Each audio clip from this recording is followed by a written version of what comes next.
Η ιδέα αυτών των διαλέξεων των δρομικών ξεκίνησε μια κουβέντα που είχαμε με το φίλο Πολύδωρο, γιατί είναι κάτι που πολλοί μπορεί να έχετε βρει αντίστοιχες παρουσιάσεις και αρκετό υλικό στο YouTube από κάτι που είχαμε ξεκινήσει και είχαμε κάνει σε κάποιο μαγαζί αντίστοιχο με αθλητικό υλικό στην Αθήνα πριν από κάποια χρόνια. Ας πούμε ότι εμείς εδώ οι επαρχιώτες είμαστε λίγο πιο πίσω σε κάποια πράγματα. Εκεί υπάρχει μεγαλύτερη λειτουργία σε αυτές τις παράπλευρες δράσεις που έχουν να κάνουν με το τρέξιμο. Δρομικές ομάδες που μπορεί να βλέπετε που οργανώνονται είτε από καταστήματα είτε από εταιρείες, παρέες και γενικά μια δίψα που υπάρχει στο δρομικό κίνημα, αν μπορούμε να το πούμε έτσι, που αφορά οτιδήποτε έχει να κάνει με το τρέξιμο. Είναι ενδιαφέρουσα. Μάλιστα τώρα που γίνεται αυτές τις μέρες στην Πάτρα, έγινε πριν λίγες μέρες και ένα οικονομικό φόρουμ, μια αντίστοιχη εργασία που είχαμε κάνει με ένα φίλο και παλιό δρομέα και αφορούσε την εξάπλωση του δρομικού κινήματος την τελευταία 15ετία περίπου. Θυμάμαι που είχαμε κάνει την εργασία περίπου πριν από 7-8 χρόνια και το στατιστικό ήταν ότι στο μαραθώνιο της Αθήνας είχαν συμμετάσχει το 2005, αν θυμάμαι καλά, 6, κάπου 800 δρομείς και τη χρονιά που κάναμε την εργασία οι συμμετέχοντες ήταν 10 φορές παραπάνω, ήταν 8.000. Φέτος ήταν εγγεγραμμένοι 20.000 δρομείς στο μαραθώνιο της Αθήνας και τερμάτισαν 17.500. Αυτό για να καταλάβετε την εξάπλωση του δρομικού κινήματος. Βέβαια, ας πούμε ότι ο μαραθώνιος της Αθήνας είναι το πιο αντιπροσωπευτικό είδος, θεωρείται αυτό που λέμε το Άγιο Δισκοπότηριο του τρεξίματος, αλλά κάτι αντίστοιχο και ακόμα πιο εντυπωσιακό συμβαίνει τα τελευταία χρόνια στο τρέξιμο στο βουνό. Αν εξαιρέσουμε την περίοδο του κορονοϊού, τώρα είμαστε στη μετά του κορονοϊό περίοδο, ακόμα δεν έχει καταλαγιάσει όλη αυτή η μαύρη περίοδος που περάσαμε σε όλη μας τη ζωή και στα δρομικά. Το τρέξιμο στο βουνό είχε για μια πενταετία αύξηση κατά 100% κάθε χρόνο στις συμμετοχές. Ο φίλος Δημήτρης Θεοτροπής, που το site που έχει το Adventure, κρατώντας στατιστικά, μου έλεγε ότι οι δρομείς αυξάνονταν μέχρι και 100% κάποιες χρονιές όσον αφορά τις συμμετοχές. Το επίσης εντυπωσιακό είναι ότι ένας ο οποίος ήταν απλός τζοκίστας και ξεκίνησε να συμμετέχει σε κάποιους αγώνες στην άσφαλτο, όταν ξεκίναγε να ασχοληθεί με το βουνό, δύσκολα ξαναγυρίζει είτε σε αγώνες στην πίστα είτε στην άσφαλτο. Το βουνό είναι κάτι διαφορετικό. Ίσως είναι αυτό το παρεΐστικο που υπάρχει, ίσως το γεγονός ότι οι ρυθμοί και η ταχύτητα που κινούνται όλοι όσοι τρέχουν είναι μικρότεροι. Πάντως γενικά υπήρχε μια τεράστια αύξηση του ενδιαφέροντος. Τα τελευταία χρόνια για πολλούς διαφόρους λόγους έχουμε μια σταθεροποίηση και τα τελευταία 2-3 χρόνια μείωση των συμμετοχών. Ίσως έχει να κάνει και με τα οικονομικά.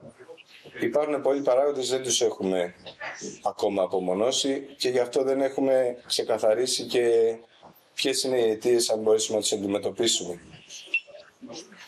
Η ιδέα για αυτή την παρουσίαση, που θα σας πω μερικά στοιχεία σήμερα, ήταν ότι έχουμε να κάνουμε με έναν δρομέα ο οποίος δεν ξέρει τίποτα για αυτό το πράγμα που είναι βουνό. Αυτό έχει να κάνει με δύο πράγματα. Πρώτον, ότι πολλοί ξεκίνησαν να μαθαίνουν για το βουνό, μάλλον να ασχολούνται με το βουνό, αλλά δεν ξέρουν τους βασικούς όρους και τους βασικούς κανόνες του παιχνιδίου, να το πω έτσι απλά. Και ο δεύτερος είναι ότι υπάρχουν οι άνθρωποι οι οποίοι θέλουν να ασχοληθούν με το βουνό, είτε γιατί κάποιος φίλος τους, συναθλητής τους παρέσυρε ή σκέφτονται να ξεκινήσουν να έχουν κάποια συμμετοχή, γιατί ακούνε πολλά από πολλούς ή μπορεί να έχουν και την ευκαιρία να έχουν κάνει κάποια προπόνηση και κάποιον αγώνα στο βουνό, αλλά δεν ξέρουν πολλά πράγματα για αυτό το πράγμα που λέγεται ορεινό τρέξιμο. Επίσης είναι ευκαιρία για μας που δυστυχώς ή ευτυχώς είμαστε σε μια περιοχή που δεν είναι ότι ζούμε μέσα στα βουνά. Μπορεί να έχουμε κάποια βουνά, όπως και αυτό το βουνό που θα γίνει ο αγώνας στη Σκουμαριά σε ένα μήνα περίπου, αλλά γενικά η Πάτρα δεν μπορούμε να πούμε ότι χαρακτηρίζεται από ένα ορεινό τοπίο. Αρκετά κοντά αυτό το βουνό που έχει χαρακτηριστικά ξεκάθαρα για το ορεινό τρέξιμο είναι ο Ερήμαρθος. Τα υπόλοιπα ό,τι υπάρχει εδώ γύρω στην Πάτρα περισσότερο θα μπορούσαμε να πούμε ότι είναι στη δραστηριότητα του trail. Το ορεινό τρέξιμο χαρακτηρίζεται από πολύ απότομα υψομετρικά αλλά και από πολύ κακοτράχαλα μονοπάτια. Αυτά θα σας τα εξηγήσω σιγά σιγά παρακάτω. Άρα μιλάμε εδώ σαν ορισμός του θέματος που θα αναλύσουμε την προπόνηση αθλουμένων. Αθλουμένων μιλάμε, να σας δώσω να καταλάβετε, για απλούς ανθρώπους, δηλαδή ερασιτέχνες οι οποίοι 1, 2, 3, 4, 5 φορές την εβδομάδα κάνουν το χόμπι τους. Δεν μιλάμε για αθλητές οι οποίοι είναι full time, έχουν υποστήριξη σε όλα τα επίπεδα, τεχνικά, προπονητικά κλπ. Μιλάμε για απλούς καθημερινούς ανθρώπους. Άρα το βασικό μας ερώτημα είναι και ο ορισμός, πρέπει να ξεκινήσουμε το τι είναι το ορεινό τρέξιμο. Σαν ορεινό τρέξιμο ορίζεται αυτό το τρέξιμο που είναι όσον αφορά την απόσταση, μεσαίας ή μεγάλης απόσταση. Γίνεται σε φυσικό περιβάλλον, όχι σε πίστα, σε ελεγχόμενο δηλαδή χώρο.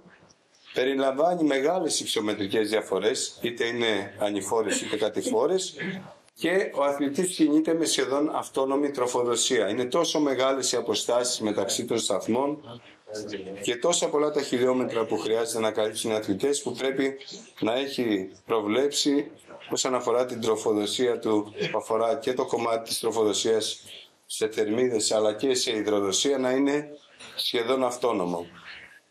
Πάμε στους αγώνες του ορεινού τρεξίματος. Οι αγώνες είναι πολύ κουραστικοί και από οργανική άποψη. Οργανική άποψη μιλάμε για τα εσωτερικά μας όργανα. Δηλαδή, όταν τρέχουμε, η καρδιά, τα πνευμόνια, το σηκώτη, τα νεφρά, όλα μας εσωτερικά όργανα γυμνάζονται. Γυμνάζονται, γίνονται πιο ανθεκτικά στην κούραση, αλλά και σκληραίνουν, που σημαίνει ότι αντέχουν να λειτουργούν σε υψηλές εντάσεις για περισσότερο διάστημα και για υψηλότερη ένταση.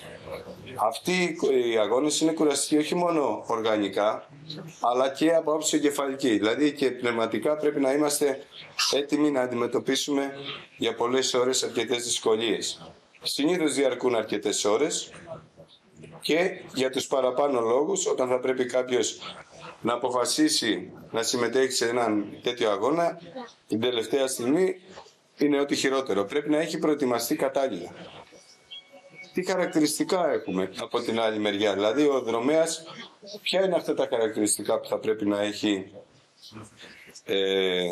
για να μπορέσει να συμμετάσχει σε αγώνες βουνού. Πρέπει να είναι καλά προπονημένος οργανικά, αυτό που έλεγα πριν, για να αντέξει τις αρκετές ώρες που έχουμε έντονη προσπάθεια όσο η διάρκεια ενός αγώνα. Επίσης, δεν υπάρχει ένας συγκεκριμένος τύπος δρομέα, αλλά γενικότερα η καλύτερη δρομή στον κόσμο είναι αθλητές χαμηλού σωματικού βάρους, μετρίου αναστήματος και με ηλικία 35 με 40 ετών. Όσον αφορά τα δύο χαρακτηριστικά που αφορά το σωματικό βάρος, επειδή μιλάμε για ανηφόρα που κουβαλάμε το βάρος μας για να ανέβουμε, αλλά και για κατηφόρα που πρέπει να κοντράρουμε, να φρενάρουμε το βάρος του σώματός μας για να μην έχουμε κάποιον τραυματισμό ή να μην παρασυρθούμε από την κατηφόρα. Γι' αυτό το λόγο πρέπει το σωματικό μας βάρος να είναι αρκετά χαμηλό. Και επίσης το μέτριο ανάστημα έχει να κάνει κυρίως με τα σκέλη, με τα μέλη μας, με τα πόδια μας. Γιατί οι κοντύτεροι έχουν χαμηλότερο κέντρο βάρους, έχουν μικρότερα μέλη του σώματος, ειδικά τα πόδια, οπότε είναι εύκολα τεχνικά να τρέξουν και να κινηθούν μέσα σε ένα περιβάλλον και σε ένα μονοπάτι κακοτράχαλο. Ποια είναι τα χαρακτηριστικά του δρομέα? Υπάρχουν αθλητές που μπορούν να προσαρμοστούν εύκολα σε κάθε είδους εδάφος, αν και ο καθένας προτιμάει κάποια εδάφη περισσότερο. Κάποιοι έχουν την τάση να προτιμούν τα πιο κακοτράχαλα μονοπάτια, κάποιοι προτιμούν εδάφη τα οποία είναι πιο flat και είναι πιο εύκολο να τρέξουν. Επίσης υπάρχουν αθλητές με καλά δυναμικά χαρακτηριστικά. Είναι καλοί στα ανηφορικά κομμάτια μιας διαδρομής, ενώ αυτοί με μυϊκή ελαστικότητα συναρμογή στα κατηφορικά κομμάτια. Θα σας πω το κλασικό παράδειγμα. Φέρτε στο μυαλό σας έναν αθλητή, ξέρω εγώ, όπως είναι ο Θεοδωρακάκος, που όλοι λίγο πολύ όσοι ασχολούνται με το βουνό θα το ξέρουν. Αυτός είναι ένας αθλητής της πρώτης κατηγορίας. Έχει μεγάλο μυϊκό όγκο, δηλαδή μεγάλο ποσοστό του σώματός του είναι μυς. Έχει ένα μεσομορφικό χαρακτήρα σώματος, δηλαδή που σημαίνει αυτό ακριβώς το πράγμα. Είναι αυτό που λέει απλοϊκά ο λαός, είναι βαρικόκαλος. Αυτός είναι δυνατός και αυτή η δύναμη που έχει τον βοηθάει να κινείται με σχετικά καλή ταχύτητα στην ανηφόρα και στην κατηφόρα να στηρίζεται στη δύναμη των ποδιών του για να κοντράρει, για να μην παρασυρθεί. Όσο γρήγορα και να πάει, έχει την εμπιστοσύνη ότι τα πόδια του θα τον κρατήσουν. Απ' την άλλη μεριά, η δεύτερη κατηγορία, αυτοί που έχουν μυϊκή ελαστικότητα στην αρμογή, είναι οι αθλητές που βλέπουμε στο εξωτερικό που είναι πάρα πολύ υψηλό επίπεδο.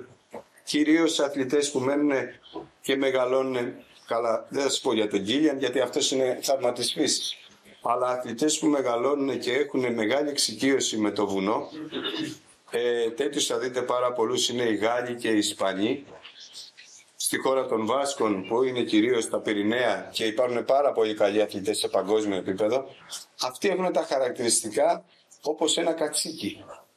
Δηλαδή ουσιαστικά έχουν μια τέτοια μεγάλη μυϊκή ελαστικότητα και συναρμογή που τους βλέπεις να κατεβαίνουν στην κατηφόρα και νομίζω ότι δεν πατάνε κάτω, γιατί είναι τέτοια η αντίδραση και τα μυϊκά χαρακτηριστικά που έχουν που ουσιαστικά πατάνε από πέτρα σε πέτρα.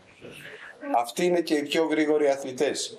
Να ξέρετε πάντως και υπάρχουν άρθρα και στο site, στο Smart Run μπορείτε να βρείτε, ότι η κατηφόρα είναι κάτι το οποίο καλλιεργείται, δεν είναι μόνο ψυχολογικό, να μην έχεις φοβία, αλλά είναι και θέμα προπόνησης όσον αφορά αυτό που λέμε μυϊκή συναρμογή. Φανταστείτε ότι στην κατηφόρα το μάτι μας σαρώνει πολλά μέτρα μπροστά από εκεί που θα πατήσουμε. Δηλαδή κοιτάω 10-15 ανάλογα με την ταχύτητα που κινούμε και ανάλογα και με την κλίση κατηφόρας. Σαρώνω 10-15-20 μέτρα μπροστά από εκεί που θα πατήσω και όταν πάω να πατήσω το πόδι μου έχει ήδη διαβάσει το έδαφος από πριν. Ουσιαστικά δηλαδή προβλέπω το πάτημά μου. Δεν πάω βήμα-βήμα γιατί έτσι αναγκαστικά θα πρέπει να κινούμε πάρα πολύ αργά. Επίσης, από τα παραπάνω χαρακτηριστικά μπορεί ένας να έχει και έναν πρώτο σχεδιασμό για την τακτική που θα ακολουθήσει. Δηλαδή κάποιος που είναι δυνατός στην ανηφόρα θα προσπαθήσει να κερδίσει χρόνο και έδαφος στα ανηφορικά κομμάτια, ξέροντας ότι θα κινηθεί με χαμηλότερη ταχύτητα στην κατηφόρα ή το ανάποδο. Η τροφοδοσία κατά τη διάρκεια ενός αγώνα βουνού.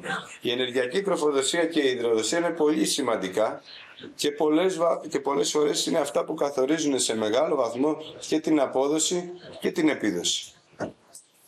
Επίσης, για να μην φτάσει μάλλον κάποιος στη ρεζέρβα, στην ενεργειακή του ρεζέρβα, δηλαδή να έχει εξαντλήσει τα αποθέματα ενέργειας, θα πρέπει να καταναλώνει συνεχώς υδατάνθρακες κατά τη διάρκεια του αγώνα, αλλά και να ενυδατώνεται σωστά με βάση τις διαιτητικές του συνήθειες, αλλά και τις κλιματικές συνθήκες που επικρατούν. Είναι γνωστό ότι ο καθένας έχει ένα στομάχι που είναι ξεχωριστό από των υπόλοιπων ανθρώπων.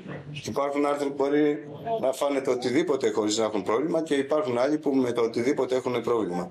Πάντως, ενώ υπάρχει το εξατομικευμένο, κάποιοι γενικοί κανόνες ισχύουν για όλους. Μπορεί να προτιμήσεις τον υδατάνθρακα που δεν έχεις πρόβλημα να φας ή να απορροφήσεις, αλλά είναι σίγουρο ότι πρέπει να πάρεις υδατάνθρακα.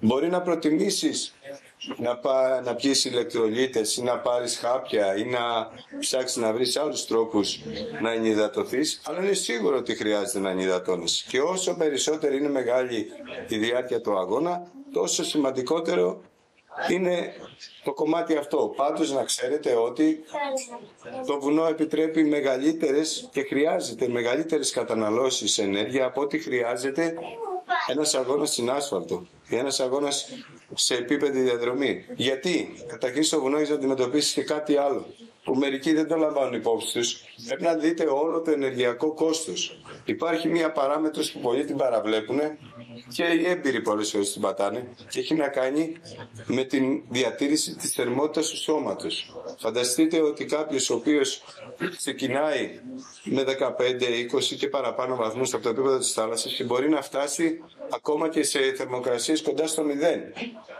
ανεβαίνοντας ένα υψηλό βουνό. Αυτό σημαίνει ότι για να διατηρήσει τη θερμοκρασία του σώματος χρειάζεται το σώμα καταναλώνει πάρα πολύ ενέργεια. Αυτή η ενέργεια του λείπει. Οπότε πρέπει να υπολογίζει ότι χρειάζεται να τρώει και να έχει μεγάλη κατανάλωση σε υδατάνθρακα και σε άλλες πηγές ενέργειας για να μπορέσει να διατηρήσει και τη θερμότητα. Εκτός από τα υπόλοιπα βοηθητικά μέσα όπως είναι τα keyway, τα αντιανεμικά κλπ. Και τέλος, σημαντικό είναι ότι πρέπει να ληφθούν υπόψη στο σχεδιασμό της τροφοδοσίας τα υψομετρικά της διαδρομής αλλά και η σταθμή τροφοδοσίας. Ξέροντας ότι έχεις να ανανεύεις μια πολύ μεγάλη ανηφόρα, δεν μπορεί να σχεδιάσεις ή μια απότομη ανηφόρα, δεν μπορεί να σχεδιάσεις να πάρεις την τροφοδοσία την ώρα που ξέρεις ότι είναι ένα δύσκολο κομμάτι και στιγμής έχουν ανέβει. Οπότε έχεις δυσφορία και αδυναμία και να απορροφήσεις από τους υδατάνθρακες. Μπορεί να σε οδηγήσει αυτό να έχεις κάποιο έμετο ή να έχεις άλλο πρόβλημα. Άρα όλα αυτά πρέπει να τα έχεις προσχεδιάσει. Βέβαια, θα σας πω κάτι σημαντικό από την εμπειρία μου. Στο βουνό δεν μπορείς να δώσεις πλάνο συγκεκριμένο τροφοδοσίας, υδροδοσίας, γιατί δεν μπορείς να προβλέψεις με ακρίβεια το ρυθμό που κινείσαι εσύ, γιατί αυτό έχει να κάνει με το ρυθμό που κινούνται και οι άλλοι. Τι σημαίνει αυτό? Ξεκινάει ένας αγώνας και έχεις υπολογίσει ότι εσύ στο 5ο χιλιόμετρο που είναι ο σταθμός θα φτάσεις μετά από 40 λεπτά. Πέφτεις πίσω από ένα γκρουπ σε ένα στενό μονοκάμπατι που πάνε πιο αργοί δρομείς, δεν μπορείς να τους περάσεις και βρίσκεσαι μετά από μία ώρα στο σταθμό. Οπότε το πλάνο σου έχει τιναχτεί στον αέρα από την πρώτη στιγμή. Και τέτοια προβλήματα μπορεί να έχετε πολλά. Μπορεί να σας πιάσει βροχή στο δρόμο. Μπορεί να γλιστρήσετε και να πέσετε και να χτυπήσετε ή να αναγκαστείτε να περπατήσετε ή να βρείτε κάποιον που έχει αυτό το πρόβλημα και να το συνοδεύσετε, γιατί υπάρχει αυτή η παράμετρος, αυτό που έλεγα για το παραίστικο. Άρα τι σημαίνει? Υπάρχουν πάρα πολλοί παράμετροι που μας καταρρίπτουν οποιοδήποτε πλάνο μπορεί να έχουμε προσχεδιάσει όταν κινούμαστε στο βουνό. Που σημαίνει τι? Στο βουνό δεν διατάζεις, δεν σχεδιάζεις το χάρτη, απλά έχεις μία γενική άποψη και ξέρεις το σώμα σου. Γι' αυτό και είδατε πριν ότι διακρίνονται αθλητές 35 με 45 χρονών. Γιατί αυτοί είναι έμπειροι. Έχουν δύο χαρακτηριστικά. Δεν έχουν το άγχος να κινηθούν γρήγορα στην αρχή για να καλύψουν χιλιόμετρα κλπ. Και το δεύτερο, ξέρουν το σώμα τους και μπορούν να διαχειριστούν αυτούς τους αστάθμιτους παράγοντες που θα τους τύχει κατά τη διάρκεια του αγώνα. Που μπορεί να διαρκέσει πολύ περισσότερο από ό,τι νομίζαν ότι θα διαρκέσει. Καταλάβατε? Είναι αυτές οι διαφοροποιήσεις που έχουν να κάνουν με έναν αγώνα βουνού. Από εκεί και πέρα. Για το βουνό μπορεί να τρέξει, μπορεί να ασχοληθεί οποιοσδήποτε. Αλλά υπάρχουν διαφορετικοί τύποι δρομέων. Αυτό που λέμε βέβαια για το βουνό ισχύει και για τους αγώνες σε άσφαλτο ή τους αγώνες σε πίστα, σε στάδιο. Απλά η προπονητική αλλάζει, γιατί εδώ έχεις να κάνεις με τα χαρακτηριστικά που πρέπει να προπονήσεις στον αθλητή σε σχέση με το ότι πάει να τρέξει αγώνα βουνού. Όμως τα χαρακτηριστικά που έχει είναι σταθερά. Θα πάρεις έναν αθλητή που έκανε καθιστική ζωή ή έναν ο οποίος έκανε mountain bike και κάποιον άλλον που μπορεί να ασχολιόταν με κάτι άλλο. Απλά η προπόνηση που θα του βάλεις είναι διαφορετική, γιατί ο στόχος του εσένα και το ενδιαφέρον είναι για αγώνες βουνού. Πλεονεκτήματα και μειονεκτήματα. Ο καθένας έχει κάποια πλεονεκτήματα και μειονεκτήματα ανάλογα με το τι έχει ασχοληθεί. Δρομέας μικρών αποστάσεων. Δηλαδή αυτοί που τρέχουν αγώνες από 6, 8, 10 χιλιόμετρα μέχρι τον ημιμαραθώνιο. Ποια πλεονεκτήματα έχει ένας τέτοιος αθλητής? Καλή βασική ταχύτητα. Τρέχει γρήγορα στην άσφαλτο σε μικρές ταχύτητες. Καλή μηχανική στο τρέξιμο. Συνήθως αυτό συνοδεύεται και είναι συνηθισμένος να κάνει προπονήσεις υψηλής έντασης μεγάλης διάρκειας. Μεγάλα interval που λέμε. Τα μειονεκτήματά του.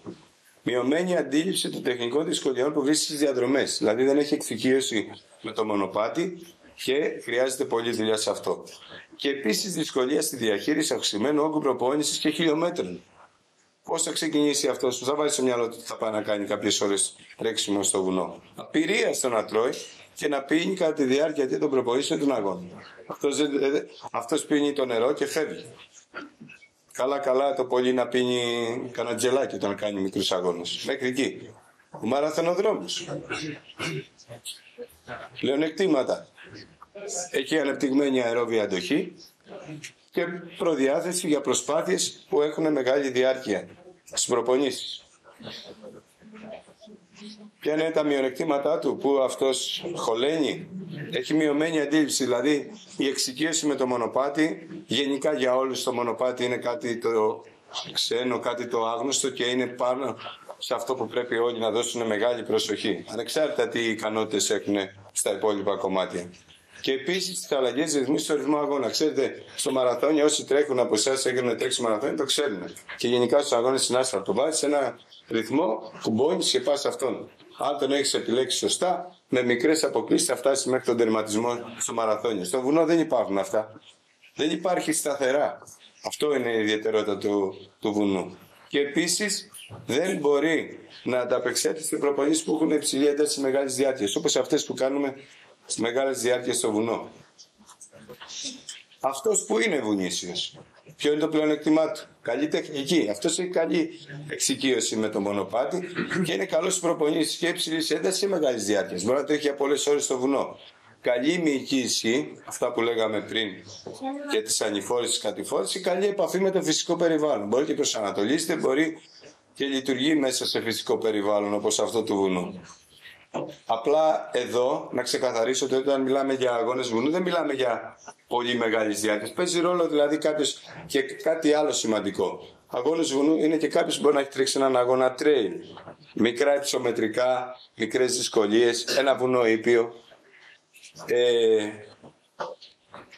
Αντίθετα, όταν μιλάμε για καθαρά αγώνες βουνού, μιλάμε για χιλιάδες μέτρα υψομετρικά, 3, 4, 5.000 μέτρα, αρκετές ώρες, αρκετά χιλιόμετρα, μπορεί να φτάσει 40, 50 ή και παραπάνω χιλιόμετρα. Οπότε μιλάμε για διψήφιο χρόνο σε ώρες που είμαστε στον δρόμο. Αυτή, ας πούμε ότι θα μπορούσαμε να χαρακτηρίσουμε ότι είναι ένας ο οποίος έχει εμπειρία από αγώνες βουνού αλλά με μικρά υψομετρικά, μικρές αποστάσεις, ή είναι αθλητής αγώνων trail.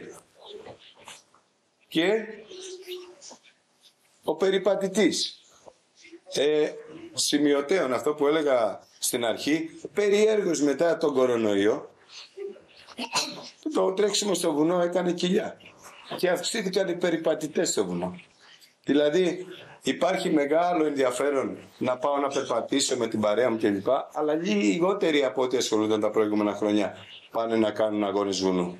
Μειώθηκαν, να το πω έτσι, οι πολεμικοί και αυξήθηκαν οι περιπατητικοί. Αυτοί έχουν πλεονεκτήματα ότι απλά έχουν πάρα πολύ υπομονή γιατί περπατάνε με τις ώρες ατελείωτα και έχουν καλή γνώση περιβάλλοντος, διαδρομών, έχουν περπατήσει πολύ στη ζωή τους και ειδικά μέσα στα βουνά. Και είναι συνηθισμένοι να τροφοδοτούνται γιατί τόσες ώρες στον δρόμο και πρέπει και να φας και να πιείς. Τα μειονεκτήματά τους, οτιδήποτε έχει να κάνει με το δρομικό. Αερόβια ισχύ. Γενικά η αερόβια ικανότητά του είναι χαμηλή, όπως και η μυϊκή ισχύ του, η δύναμή του, και η ειδική τεχνική, ό,τι έχει να κάνει με το να τρέχω στο βουνό, άλλο να περπατάω και άλλο να τρέχω, άλλο να απλά να βλέπω πού πάω και πού βάζω το κάθε μου βήμα και άλλο πράγμα να το κάνω αυτό τρέχοντας. Αθλητής mountain bike, έχουμε και τέτοιους. Αυτοί έχουν αναπτυγμένη αερόβια ισχύ λόγω του ποδηλάτου και καλή αερόβια ικανότητα. Είναι μια εναλλακτική λύση, να ξέρετε, σαν προπόνηση. Και εμείς το χρησιμοποιούμε κάποιες φορές που είμαστε πολύ επιβαρημένοι. Πήγα την Κυριακή, έκανα πολλές ώρες τρέξιμο στο βουνό. Μετά από 1-2 μέρες για να ξεπιαστώ, μπορεί να βγω να κάνω βόλτα με mountain bike σε σχετικά ήπιες διαδρομές. Επίσης έχουν αυτοί, επειδή και στο mountain bike οι αγώνες έχουν αρκετά μεγάλη διάρκεια, μπορούν να διαχειριστούν καλά τις προσπάθειες μεγάλης διάρκειας. Η ποδηλασία σε σχέση με το τρέξιμο έχει μία σχέση 1/2, 1/2,5. Δηλαδή, μια ώρα τρέξιμο αντιστοιχεί σε 2-2,5 ώρες ποδηλασία. Οπότε αυτοί έχουν συνηθίσει. Και επίσης είναι συνηθισμένοι στην τροφοδοσία και στην υδροδοσία κατά τη διάρκεια των διαδρομών. Τα μειονεκτήματά του, το τρέξιμο. Και ειδικά το τρέξιμο στο μονοπάτι. Πρέπει να δουλέψει ειδικά. Αυτοί που κάνουν ποδήλατο γενικά έχουν πόδια τα οποία εμείς του στίβου λέμε ότι είναι μαγκωμένα. Τους λείπει η ελαστικότητα. Και έχουν ένα θέμα, η γάμπα τους και η υποδοκιμική τους δουλεύει εντελώς διαφορετικά. Επειδή υπάρχει και ένα θέμα τεχνικό που πολλοί ποδηλάτες δεν χρησιμοποιούν όλους τους μυς του ποδιού τους, δηλαδή οι ποδηλάτες έχουν την εντύπωση και ειδικά οι ερασιτέχνες ότι σπρώχνω πατάω το πετάλ. Δεν σκέφτονται ότι αυτό το παπουτσάκι που φοράνε και που έχει κουμπώσει πάνω στο πετάλ σε εξυπηρετεί για να τραβήξει κιόλας το πετάλ. Κάνουν δηλαδή τη μισή κίνηση, την άλλη μισή τι κάνουν. Ουσιαστικά το ποδήλατο είναι μια κυκλική κίνηση που κάνει το ίδιο πράγμα που κάνει σε το τρέξιμο. Με τη μόνη διαφορά ότι δεν σπρώχνει στο έδαφος, σπρώχνει το πετάλ. Αλλά η κυκλικότητα υπάρχει. Απλά εάν δεν έχει μάθει σωστή τεχνική στο πετάλ, λες σπρώχνω. Και μετά με γυρίζει το άλλο πόδι για να γυρίσω πίσω. Αυτό είναι λάθος. Γι' αυτό και αυτοί έχουν σχετικά είναι ευάλωτοι στην ποδοχλημική και στη γάμπα. Αυτοί που ασχολούνται με τις υπεραποστάσεις, αυτοί τρέχω, ξανατρέχω που λέω εγώ, έχουν πλεονεκτήματα ότι έχουν πάρα πολύ μεγάλη αερόβια αντοχή και επίσης ανεπτυγμένη δύναμη και πολύ καλή προδιάθεση για προσπάθεια μεγάλης διάρκειας. Εγκεφαλικά δηλαδή αυτοί έχουν μάθει να υπομένουν το τρέχω ατέλειωτα. Είναι ταλέντο αυτό. Δεν μπορώ να το κάνουν όλοι. Εγώ, ας πούμε, ποτέ δεν σκέφτηκα με τον εαυτό μου ότι μπορούσα να τρέξω κάτι που θα διαρκούσε περισσότερο από τα 42 χιλιόμετρα ενός μαραθωνίου. Μειονεκτήματα. Πρέπει και αυτοί να δουλέψουν ειδικά, προασκήσεις, συναρμογής. Αλλά και κυρίως τη δύναμη στα κατηφορικά. Αυτοί που κάνουν πάρα πολλά χιλιόμετρα, ξέρετε ότι έχουν μεγάλη καταστροφή, να το πω έτσι. Το μυϊκό του σύστημα δέχεται πάρα πολύ. Γίνεται ουσιαστικά κάποια στιγμή το σώμα του σαρκοφάγο. Τρώει το ίδιο του το σώμα, τρώει τις ίδιες τους μυς. Προσπαθούν αυτό να το περιορίσουν με την τροφοδοσία κατά τη διάρκεια των αγώνων υπεραπόστασης, αλλά είναι αδύνατο.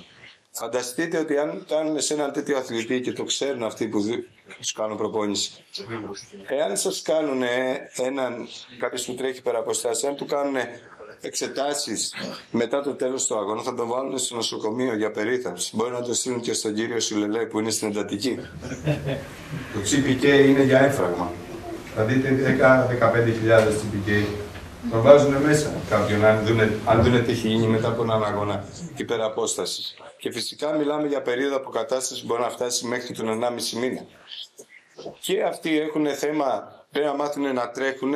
Χρειάζεται αυτή τη συναρμογή, αυτό που σας έλεγα στην αρχή, σε σχέση με το μονοπάτι, την ελαστικότητα κλπ. Και επίσης πρέπει να μάθει να χρησιμοποιεί σωστά το πάνω μέρος του σώματός τους, γιατί σε αυτό το πάνω μέρος του σώματος απλά υπάρχει. Στέκεται, δεν κουνάνε χέρια, πόδια, δεν χρησιμοποιούν τίποτα για να ισορροπήσουν, γιατί απλά κινούνται αργά, γρήγορα, σε ένα σταθερό περιβάλλον με σχεδόν σταθερή ταχύτητα. Επίσης σημαντικό ότι αυτοί, επειδή στερούνται αυτών των ικανοτήτων, είναι κάτι το οποίο πιθανόν κάνοντας προπόνηση μπορεί να τους δημιουργήσει μικροτραυματισμούς.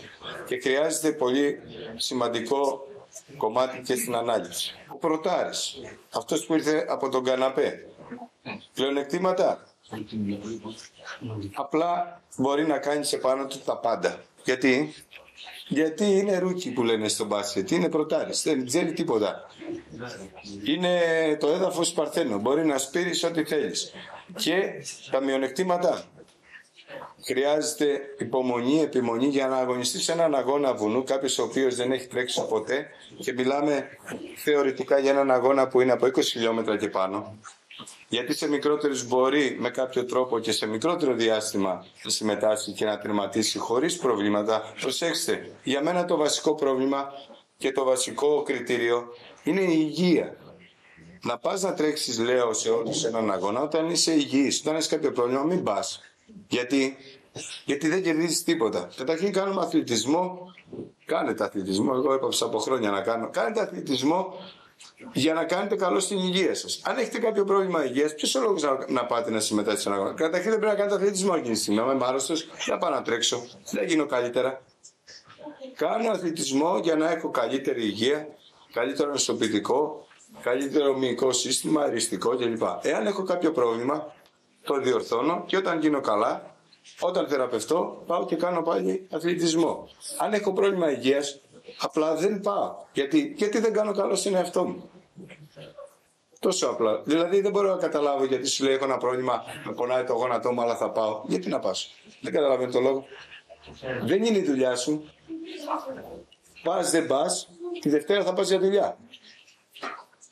Δεν θα κερδίσεις κάτι. Καταρχήν κάτι το οποίο είναι τόσο, θα γίνει τόσο και αν χρειάζεσαι 10 μέρες να κάτσεις 15 για να γίνεις καλά, θα γίνει μήνες. Και μπορεί να χρονίσει. Και μετά να πέσεις σε άλλες παγίδες. Να αρχίσεις να πεις σε ένα φαύλο κύκλο εκεί με γιατρούς και λοιπά, θεραπείες και απλά να ανακυκλώνεις μια κατάσταση που δεν ωφελεί. Άρα συμμετέχω όταν είμαι έτοιμος και κυρίως όταν είμαι υγιής. Όσον αφορά τώρα την προπόνηση αντοχής, που ουσιαστικά είναι η βάση για όλα τα αθλήματα, απλά στο βουνό δίνουμε μικρότερη σημασία. Θεωρούμε ότι εντάξει θα πάω αργά κλπ. Αλλά πρέπει να είσαι αρκετά προετοιμασμένος, γιατί εγώ έχω κάνει πολλές φορές μία παρένθεση σε αυτό. Έχω κάνει και έχω διατυπώσει και δημοσίως πολλές φορές την ένστασή μου. Όλοι θυμόμαστε το φίλο συναθλητή που έχασε τη ζωή του πριν από 1,5 χρόνο σε αγώνα στην περιοχή. Μπράβο. Για μένα το α και το ω είναι η ασφάλεια. Ξεκινάω να κάνω έναν αγώνα εγώ σαν διοργανωτής. Ο κύριος Αποστολόπουλος μετά θα σας πει τα δικά του, τι μέτρα έχει πάρει κλπ. Και ευτυχώς που είναι σε ένα ελεγχόμενο περιβάλλον και ένα ελεγχόμενο βουνό. Αλλά για μένα το α και το ω όταν κάνεις έναν αγώνα είναι η ασφάλεια. Για να πας να συμμετάσχεις σε έναν αγώνα θα πρέπει να έχεις ένα τέτοιο. Δεν σας είπα πριν ότι για να κάνεις ένα κανονικό αγώνα βουνού χρειάζεται 2 χρόνια προετοιμασία από το 0. Από μια κυρία που ξεκίνησε να τρέχει πριν 10 μέρες και την έβαλα να τρέξει 10 φορές από 1 λεπτό. Από αυτή για να τρέξει κάποτε σε ένα αγώνα στον Ομπλό θέλει 2 χρόνια για μένα. Προσέξτε τώρα κάτι. Εδώ υπάρχει ένα παράδοξο. Για μένα είναι τρελό, εντάξει. Στην Ελλάδα ζούμε. Το ανάποδο είναι κανόνας. Έχει σε ένα περιβάλλον που είναι δύσκολο, που είναι δύσκολη η πρόσβαση, που είναι δύσκολη η ιατροφαρμακευτική περίθαλψη και είναι πάρα πολύ δύσκολο το τερέν και μπορεί από οποιοδήποτε λόγο να υπάρχει ένα ατύχημα και έχεις πάρα πολύ εύκολα και ανοιχτά τα κριτήρια, τις πόρτες, τα όρια για να τις συμμετάσχει κάποιος. Ενώ αντίθετα σε περιβάλλον όπως είναι ένας δρόμος, ένας αγώνας μαραθωνίου κλπ. Βάζεις πιο σφιχτά όρια. Σε κόβουνε στο Σπάρτακο άμα δεν περάσεις 4,5 ώρες μαραθώνιο. Υπάρχει άνθρωπος όμως που πήγε να τρέξει έναν αγώνα στην Κέρκυρα και είχα εγώ έναν αθλητή που πέτυχε 2 ταλέπορους ευστραφείς κυρίους. Αυτός είχε κάνει 75 και οι άλλοι είχαν κάνει 28 και πηγαίνανε με τα μπατόν. Και η ερώτηση είναι το εξής. Πώς θα κατέβει αυτός ο άνθρωπος από το βουνό? Γιατί άντε και καλά ανέβει και σε τα κατάφερες. Πώς θα κατέβεις? Και μήπως πρέπει να σκεφτούν οι οργανωτές του βουνού, οι διοργανωτές των αγώνων, ότι πρέπει να είναι πιο αυστηρά τα πράγματα στους αγώνες του βουνού? Γιατί είναι θέμα ασφάλειας. Γιατί για μένα είναι πιο επικίνδυνο και επώδυνο το να σου τύχει κάτι στο βουνό. Άρα δεν μπορεί να έχεις κάποιες πόρτες που να είναι ανοιχτές, περάστε όλοι. Δεν το έκανες τόσο. Ευχαριστώ πολύ, του χρόνου να είμαστε καλά. Γυμνάσου, να περάσεις. Γιατί είναι θέμα ασφάλειάς σου. Άμα περάσει εδώ ο φίλος μου ο Γιώργος μια απόσταση σε 2 ώρες και εσύ δεν έχεις περάσει στις 4,5, καταρχήν δεν μιλάμε τότε για αγώνα. Αυτός ο άνθρωπος τρέχει και εσύ κάνεις διάσπιση. Τι σημαίνει? Περπατάω με τα μπατόν και ανεβαίνω κλπ. Είναι θέμα ασφάλειας μετά. Πάμε αλλού. Είναι ένα θέμα πολύ σοβαρό και κάποια στιγμή η κοινότητα του ορεινού τρεξίματος πρέπει να το δει σοβαρά. Και να σας πω και ένα παράδειγμα. Ο Ρίγος που είχε σχεδιάσει, είναι ο πρώτος που έφτιαξε το Olympus Marathon. Όταν είχε πρωτογίνει ο Olympus Marathon την πρώτη φορά, είχαν βάλει ένα όριο τεράστιο. Δεν θυμάμαι, πρέπει να ήταν 8 ώρες. Έγινε πρώτη φορά αγώνας. Την επόμενη χρονιά αυτός πήγε και έκανε τη διαδρομή περπατώντας. Δεν έτρεξε καθόλου. Γρήγορο περπάτη. Και έκανε, ξέρω εγώ, 7,5 ώρες. Και πήγε και έβαλε το όριο 6,5. Και του λένε, μα τι λένε, τα παιδιά, συγγνώμη, λέει. Εγώ περπατώντας πήγα 7,5 ώρες. Εσείς είπατε ότι δεν τρέχετε. Μα δεν μπορείτε να κάνετε μια ώρα παρακάτω. Δεν τρέχει τίποτα. Μην το κάνετε. Και έτσι πρέπει να είναι. Γιατί αν ο Αντρέας ο Γριτέλας δεν είναι καλά και τρέξει στο μαραθώνιο και δεν νιώσει καλά στην παλίνια, πάρει τηλέφωνο, θα πάω εγώ, θα βγει έξω, τον πάρω με το αυτοκίνητο ή θα μπει στο ηλεκτρικό και θα πάει σπίτι του. Στο βουνό τι θα γίνει, να κατεβάσουμε το Σούπερ Πούμα? Τι θα γίνει στο βουνό, φέρουμε τα Σινούκ? Είναι θέματα αυτά. Στην προπόνηση αντοχής, για να μην απλώνουμε πολύ, γιατί είναι ουσιαστικά η βάση για όλα και για το βουνό. Υπάρχει τα τελευταία χρόνια και θα δείτε, όσοι ασχολείστε και ψάχνετε στο ίντερνετ, πάρα πολλούς όρους ορολογίας. Ακόμα και εμείς που είμαστε θεωρητικά του χώρου και του αντικειμένου, έχουμε πάθει πονοκέφαλο με όλα αυτά. Δύναμη, ταχύτητα, ενέργεια, αντοχή, αερόβιος μεταβολισμός κλπ. Όμως, το πιο σωστό το είπε ένας προπονητής και φίλος, ότι υπάρχει πάρα πολύ μεγάλη επιμονή στην ορολογία. Γιατί? Πολύ απλά εγώ θα σας πω, και συμφωνώ απόλυτα με αυτό που είπε ο Ιταλός προπονητής, ότι ο άνθρωπος είναι μία μηχανή. Και μία μηχανή θερμοηλεκτρική. Τέλεια στην οργάνωσή της. Είναι ουσιαστικά ένα μηχάνημα το οποίο είναι εξοπλισμένο με κινητικά όργανα, τους μυς, τα οποία αυτά είναι κολλημένα, είναι γατζωμένα πάνω σε ένα πολύπλοκο σύστημα μοχλών, που είναι τα κόκαλα και οι αρθρώσεις. Όλα αυτά τροφοδοτούνται από κάποιες αποθήκες καυσίμων, για να λειτουργήσουν δηλαδή τα κινητικά όργανα. Αυτά μπορεί να είναι ζάχαρα, μπορεί να είναι λίπη, αυτό δεν έχει τόσο μεγάλη σημασία. Τα οποία όλα αυτά κατευθύνονται από ένα κέντρο ελέγχου, το νευρικό σύστημα, και όλο αυτό το σύστημα έχει τη δυνατότητα να κινείται αυτόνομα στο χώρο.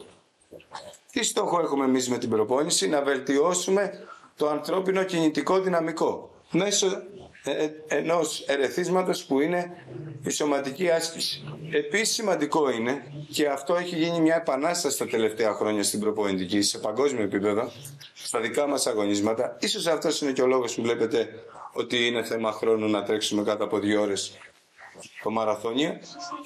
Στα αγωνίσματα διάρκειας διαχρονικά έχει δοθεί πάρα πολύ μεγάλη σημασία, και αν μπείτε στο ίντερνετ συνέχεια αυτά ακούτε, στους μηχανισμούς που παρέχουν ενέργεια. Και λιγότερη προσοχή έχουμε δώσει στα ηλεκτρικομηχανικά συστήματα από τα οποία εξαρτάται η κίνηση. Δηλαδή φανταστείτε ότι έχετε ένα αυτοκίνητο, έχετε ένα 500 και του βάζετε ή έχετε μία Ferrari, έχετε ένα κινητήρα που έχει 500 άλογα. Κάθεστε μέσα, το έχετε παρκάρει εδώ μπροστά από το Δημητρίου Σπορ 50 χρόνια στην Πάτρα, και μπαίνω μέσα και μαρσάρω. Και γυρίζουν όλοι οι γειτόνι και μιλάνε, πω τι αυτοκινητάρα είναι αυτή. Μαρσάρω, εγώ έχω πατήσει το γκάζι στο πάτωμα. Δεν βάζω ταχύτητα και κάθομαι εδώ και μαρσάρω. Δεν πάω πουθενά. Τι καίω εκείνη την ώρα? Άστο τι καίω. Καίω και κλαίω. Πάω πουθενά. 500 άλογα. 15.000 στροφές ο κινητήρας. Πάω πουθενά. Καίω βενζίνη καθαρή. Να του βάλω νήτρο, ό,τι θέλετε. Πάω πουθενά? Όχι. Γιατί δεν χρησιμοποίησα το σασμάν. Δεν έβαλα ταχύτητα. Αυτό είναι η κίνηση. Αυτό είναι τα ηλεκτρομηχανικά συστήματα. Δηλαδή λέει το κεφάλι μου, σήκω το χέρι σου, ρίξε μια σφαλιάρα, κλώτσα μπροστά, σήκω το πόδι σου, τρέχα. Αυτό ελέγχεται ηλεκτρομηχανικά. Δίνει το ηλεκτρικό ερέθισμα, πάει στους μυς, κάνει τη σύσπαση, κινούμε. Δεν έχει σημασία εγώ αν κινούμε για 15 ώρες στο βουνό και καίω λίπη και υδατάνθρακες. Άμα δεν κινηθεί, άμα ο μυς δεν κάνει έτσι, το χέρι μου δεν μαζεύει. Δεν έχει σημασία εγώ τώρα να έκαψα υδατάνθρακες ή λίπη. Έγινε σύσπαση. Έγινε. Άσχετο το άλλο. Το καταλάβατε? Είναι 2 πυλώνες. Είναι το μηχανικό και είναι και το ενεργειακό. Εάν δεν δουλεύει το ένα από τα 2, δεν γίνεται τίποτα. Κοιταγόμαστε. Καλή ώρα, όπως τώρα. Άρα, αυτά τα 2 είναι εξορδόμενα. Και οι άνθρωποι θα κινηθούν γιατί οι μυς τους κινούνται. Όχι γιατί καίω ζάχαρα ή λίπη. Κάθομαι εγώ εδώ και λέω τι κάνω τώρα. Δεν κουνιέμαι ρούπι. Καίω λίπη, ωραία. Θα κινηθώ? Όχι. Άρα, διάφορο. Αυτή είναι η μεγάλη διαφορά. Τι είναι η προπόνηση? Όλα αυτά τα ερεθίσματα που δίνουμε στο σώμα μας, που έχουν σε σκοπό να προκαλέσουν μια αντίδραση. Δηλαδή, εγώ δίνω ένα ερέθισμα, το σώμα μου αντιδρά αντιθετικά και αντιδρά θετικά. Και μακροπρόθεσμα αυτό βελτιώνει ή αλλάζει τις ικανότητές μου. Αυτό είναι η προπόνηση. Με πολύ απλά λόγια. Θεωρητικά, όταν έχουμε ένα σώμα, όπως είναι το ανθρώπινο, αυτό βρίσκεται σε μια κατάσταση ισορροπίας. Δηλαδή, κάθομαι εγώ σπίτι μου, κοιτάω εκεί, ωραία. Έχω μια κατάσταση, αυτό που λέμε ομοιόσταση. Μια κατάσταση ισορροπίας. Συμβαίνουν διάφορες αντιδράσεις νευροφυσιολογικής μορφής, ώστε να διατηρήσουν αυτή την ιδανική κατάσταση και μέσα και έξω από το κυταρικό περιβάλλον σταθερή. Αυτό σημαίνει ομοιόσταση. Ισορροπία. Τώρα, με την προπόνηση δημιουργούνται τέτοια ερεθίσματα ή βάζουμε τέτοια στρες στο σώμα, ώστε να αναγκάσουμε προσπαθούμε αυτή την ισορροπία εμείς να την χαλάσουμε. Δηλαδή, λέω ότι έγινε, κουράστηκα. Ωραία, τι κάνουμε, ξεκουράζομαι. Μετά μπορώ να κουραστώ περισσότερο. Όλο το παιχνίδι αυτή η ιστορία είναι.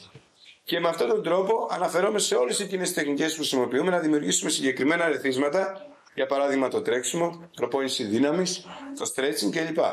Και όλα αυτά πρέπει να είναι μέρος ενός εξατομικευμένου. Ο κάθε ένας θέλει τα δικά του. Και πρέπει να ανταποκρίνεται στις ικανότητες. Στα πρέπει, αλλά και στα μπορώ. Εγώ θέλω να πάω να τρέξω το 40, αλλά έχω να κάνω συστηματικά τρέξιμο 5 χρόνια. Μπορώ. Καταλάβατε? Και εντάξει, αυτό είναι ένα πολύ απλό πρόγραμμα για να δείτε περίπου πώς δομούμε ένα πρόγραμμα για έναν αθλούμενο. Ανηφόρες, δύναμη για τα πόδια, προσαρμογή κλπ. Επαναλήψεις, interval, για να βελτιώσουμε την αερόβια ισχύ και τρέξιμο στο βουνό. Σαν κριτήριο συνήθως εδώ παίρνουμε στις προπονήσεις του βουνού το υψομετρικό. Το ρυθμό που θα κινηθούμε είναι κάτι πάρα πολύ φλού, να το πω έτσι, γιατί εξαρτάται από τα υψομετρικά και φυσικά από τη διάρκεια. Από τη διάρκεια του αγώνα. Μπορεί να πάω να κάνω κάποιες 2, 3, 4 ώρες, αλλά όταν είναι να συμμετάσχω σε έναν αγώνα που κρατάει 10, ο ρυθμός που θα κινηθώ είναι ο ρυθμός που θα ακολουθήσω στον αγώνα, όχι πιο γρήγορος. Στο βουνό σημασία έχει η εξοικείωση με το περιβάλλον. Άλλη προπόνηση. Γενικά εγώ πιστεύω ότι χρειάζεται να δουλεύετε πάρα πολλά μέσα τα οποία έχουν πολλά και διαφορετικά χαρακτηριστικά μαζί. Κάνω ανηφόρες, διαφορετικές κλίσεις, διαφορετικές διάρκειες, διαφορετικής έντασης, γιατί είναι κάτι το οποίο έχει πάρα πολύ μεγάλη συσχέτιση με αυτό που βρίσκω όταν κάνω προπόνηση, όταν κάνω αγώνα στο βουνό. Βλέπετε, 3 με 4 ώρες τρέξιμο την Κυριακή, με υψομετρικά μπορεί να φτάσουν τα 2 χιλιόμετρα. Συμπέρασμα, γιατί να μην σας κουράζω άλλο, γιατί σας πονοκεφάλιασα. Από αυτά που είπαμε, το τρέξιμο στο βουνό είναι μια δραστηριότητα που αρσιάζει μια πάρα πολύ μεγάλη ποικιλία παραγόντων, που κάνει δύσκολη την προετοιμασία αλλά και την τακτική του αγώνα. Ο δρομέας που τρέχει στο βουνό δεν του αρέσει, αλλά και δεν μπορεί να ακολουθεί προπονητικά πλάνα, διαδρομές, συγκεκριμένους ρυθμούς. Αγαπάει να κινείται στο φυσικό περιβάλλον, σε τεραχή απρόβλεπτο τερέν και να αντιμετωπίσει όποιες δυσκολίες με στοικότητα και ανεξάρτητη υπομονή και επιμονή. Θεωρείται περισσότερο από απαραίτητο να έχει κάποιος όλα αυτά τα χαρακτηριστικά για να πει ότι ασχολούμαι με το βουνό. Και επίσης, η προπόνηση στο βουνό αλλά και κάθε αγωνιστική παρουσία αυξάνει τις γνώσεις του, τις εμπειρίες του. Γι' αυτό και είδατε ότι διακρίνονται αθλητές μεγαλύτερης ηλικίας, γιατί έχουν αρκετά χιλιόμετρα και αρκετούς αγώνες βάλει στα πόδια τους. Ευχαριστώ πολύ.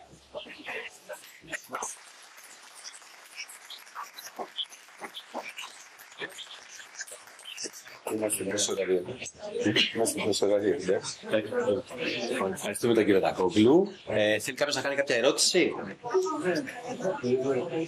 Κύριος Γκριντέλλας. Ναι. Καταρχήν ευχαριστούμε για την πρόσκληση και την επιστημονική ομιλία που έχω ακούσει όλα τα χρόνια αυτά που συνέχω. Δεν έχει ξανακούσει στην Πάτα πάλι. Το ίντερνετ πληροφορίες που γίνεται στην Αθήνα κατά καιρού. Βέβαια αισθάνομαι ότι σχεδόν δεν ήξερα τίποτα. Και άμα μας βάλει διαγώνισμα αύριο, κύριε Τακόγλου, Λευκή κόλλα. Απροειδοποιείται. Ήθελα να ρωτήσω εκεί που είπε Γιάννη για τη σύσπαση των μειών και ότι δεν παίζει ρόλο η κατανάλωση οξυγόνου. Δηλαδή τότε γιατί το μετράμε το VMAX, ας πούμε. Καταρχήν να σου πω κάτι, ότι δεν υπάρχει μεγάλη συσχέτιση της προπόνησης του VMAX σε σχέση με την προπόνηση του βουνού. Άμα είδες το πρόγραμμα, κοίταξε να δεις. Όταν έχουμε να προετοιμάσουμε καταρχήν όταν μιλάμε για δραστηριότητα βουνού, δεν μιλάμε για το χειμώνα. Τώρα δεν κάνεις προπόνηση για να τρέξεις στο βουνό, γιατί δεν υπάρχουν αγώνες στο βουνό. Θεωρητικά, μην κοιτάς τώρα που έχουμε 20 βαθμούς κυκλοφορούμε κοντομάνικα μέχρι μια εβδομάδα. Θεωρητικά το χειμώνα δεν γίνονται αγώνες στο βουνό, εκτός αν πας στο νότιο ημισφαίριο. Άρα τι σημαίνει? Ότι το χειμώνα ένας αθλητής που κάνει αγώνες βουνού γυμνάζεται σαν μαραθωνοδρόμος. Κάνει όλα αυτά τα πράγματα που κάνει ο μαραθωνοδρόμος. Χιλιόμετρα, κομμάτια, διάρκειες κλπ. Αν μπορεί να πάει καμιά φορά στο βουνό. Γιατί εσείς εδώ, ας πούμε, στην Πάτρα έχετε δυνατότητα, γιατί δεν έχει ότι θα ρίξει χιόνι στη Μαυρομαντήλα.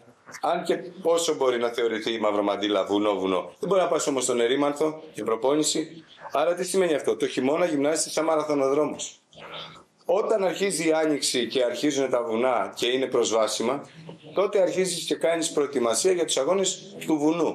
Άρα αρχίζεις και πηγαίνεις μονοπάτια, βάζεις ανηφόρες, εξοικειώνεις όσο μπορείς περισσότερο και αρχίζεις και κάνεις αγώνες εισαγωγικούς για το βουνό. Όσον αφορά που λες εσύ τη μέτρηση, τη VMAX κλπ., αυτό σε βοηθάει όταν γυμνάζεσαι την περίοδο του χειμώνα, για παράδειγμα, που γυμνάζεσαι σαν δρομέας ασφάλτου, σαν μαραθωνοδρόμος. Τότε ναι, μπορείς να κάνεις ένα τεστ. VMAX, οτιδήποτε πρέπει να κάνεις από έναν απλό αγώνα σαν τεστ να κάνεις ή να πας σε εργαστήρια κλπ. Και να μετρήσεις ότι έχω VMAX εγώ, ο Ανδρέας 60. Και να σου βγάλουν πίνακες, παραπάνω, έχεις το ξέρω. Και να σου βγάλουν πίνακες που θα σου δείχνουν τους ρυθμούς που θα κάνεις στα κομμάτια στην προπόνησή σου. Αλλά πρόσεξε όμως, το καλοκαίρι, το να κάνει κάποιος μέτρηση για μένα, αυτή είναι η δικιά μου η προσέγγιση προπονητική. Το να πάω εγώ και να μετρήσω το Μάιο μήνα το VMAX, γιατί ετοιμάζομαι να πάω να τρέξω στον Όλυμπο, δεν έχει μεγάλη σημασία. Δεν έχει μεγάλη συσχέτιση. Καταρχήν είδες εδώ στο πρόγραμμα μία φορά τη βδομάδα και όχι κάθε εβδομάδα. Δηλαδή μπορεί να κάνεις 3 φορές το μήνα κομμάτια μέσα στην πίστα. Σημαντικό. Δεύτερο σημείο.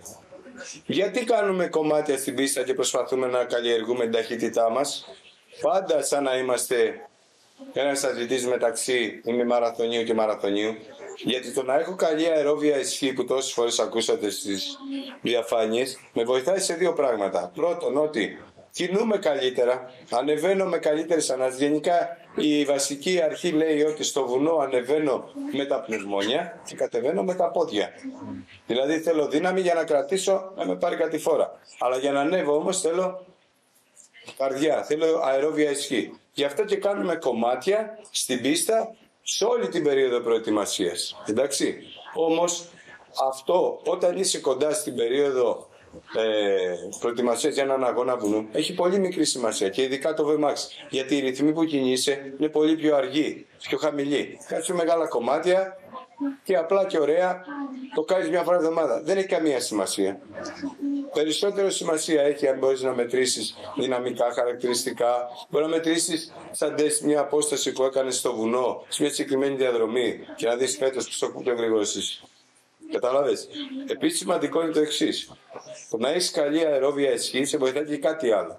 Όταν θα ανέβεις σε μια μεγάλη ανηφόρα, όταν περάσεις ένα δύσκολο κομμάτι στο βουνό, μόλις πιάσεις άδεια ή καλύτερη, πιο ήπια διαδρομή, γρήγορα έχεις καλύτερη ανάληψη. Οπότε μετά και σε αυτό το κομμάτι που τρέχεται, το δρομικό, μπορείς να τρέξεις. Είσαι μαγκωμένος, ούτε έχεις κάτσει και θες 10 λεπτά να πάρεις ανάση. Ανεβαίνω πιο γρήγορα στην ανηφόρα, αλλά έχω καλύτερη ανάληψη και τρέχω και πιο γρήγορα στα κομμάτια που είναι πιο ευθεία στο βουνό. Μόνο και μόνο γι' αυτό. Δεν είναι όμως αυτός ο σκοπός. Δεν ξέρω αν μας σε κάλυψε. Ευχαριστώ πολύ. Παίζει ρόλο και η υλικότητα που είσαι, γιατί έχει μεγάλο VMAX, αλλά καταναλώνει περισσότερο οξυγόνο σε σχέση με κάποιον που έχει λιγότερο VMAX, αλλά καταναλώνει και λιγότερο οξυγόνο. Κοιτάξτε, δείτε, ακούστε. Τα χαρακτηριστικά του δρομέα είναι βασικά. Καταρχήν να σας πω κάτι. Δεν είναι τόσο το VMAX είναι υψηλό, εξαρτάται γιατί κατανάλωση και είναι. Καταρχήν θα σας πω κάτι για να καταλάβεις. Στο VMAX μιλάμε για εντάσεις οι οποίες Και για αποστάσεις, φανταστείτε ότι για να βγάλεις το VMAX μπορεί να κάνεις ένα τεστ που να κρατήσει περίπου 10 λεπτά. Παλιότερα κάνανε το τεστ Cooper, αλλά τώρα μπορεί να κάνεις ένα τεστ σε 10 λεπτών. Δηλαδή σε 10 λεπτά, αν ζυγίσεις καλά τις δυνάμεις σου και τρέξεις μέσα στην πίστα, πώς έκανες? Έτρεξες 3 χιλιόμετρα με ταχύτητα 320. Αυτό είναι το VMAX, θεωρητικά. Όσο πιο χαμηλό είναι το επίπεδο του αθλητή, τόσο δυσκολότερο είναι να το κάνει το δεκάλεπτο. Μειώνεται. Προσέξτε όμως κάτι. Αυτή η ταχύτητα είναι ξένη για κάποιον που τρέχει βουνό. Καλά, δεν χρειάζεται το VMAX ούτε για το μαραθωνοδρόμο. Περισσότερο μετράνε άλλα πράγματα που είναι κάτω από το VMAX, όπως είναι το αναερόβιο κατόφλι. Μπορεί εσύ να έχεις VMAX 60, εγώ μπορεί να έχω 55-56, αλλά στο μαραθώνιο σε κερδίζω. Γιατί είμαι πιο οικονομικός.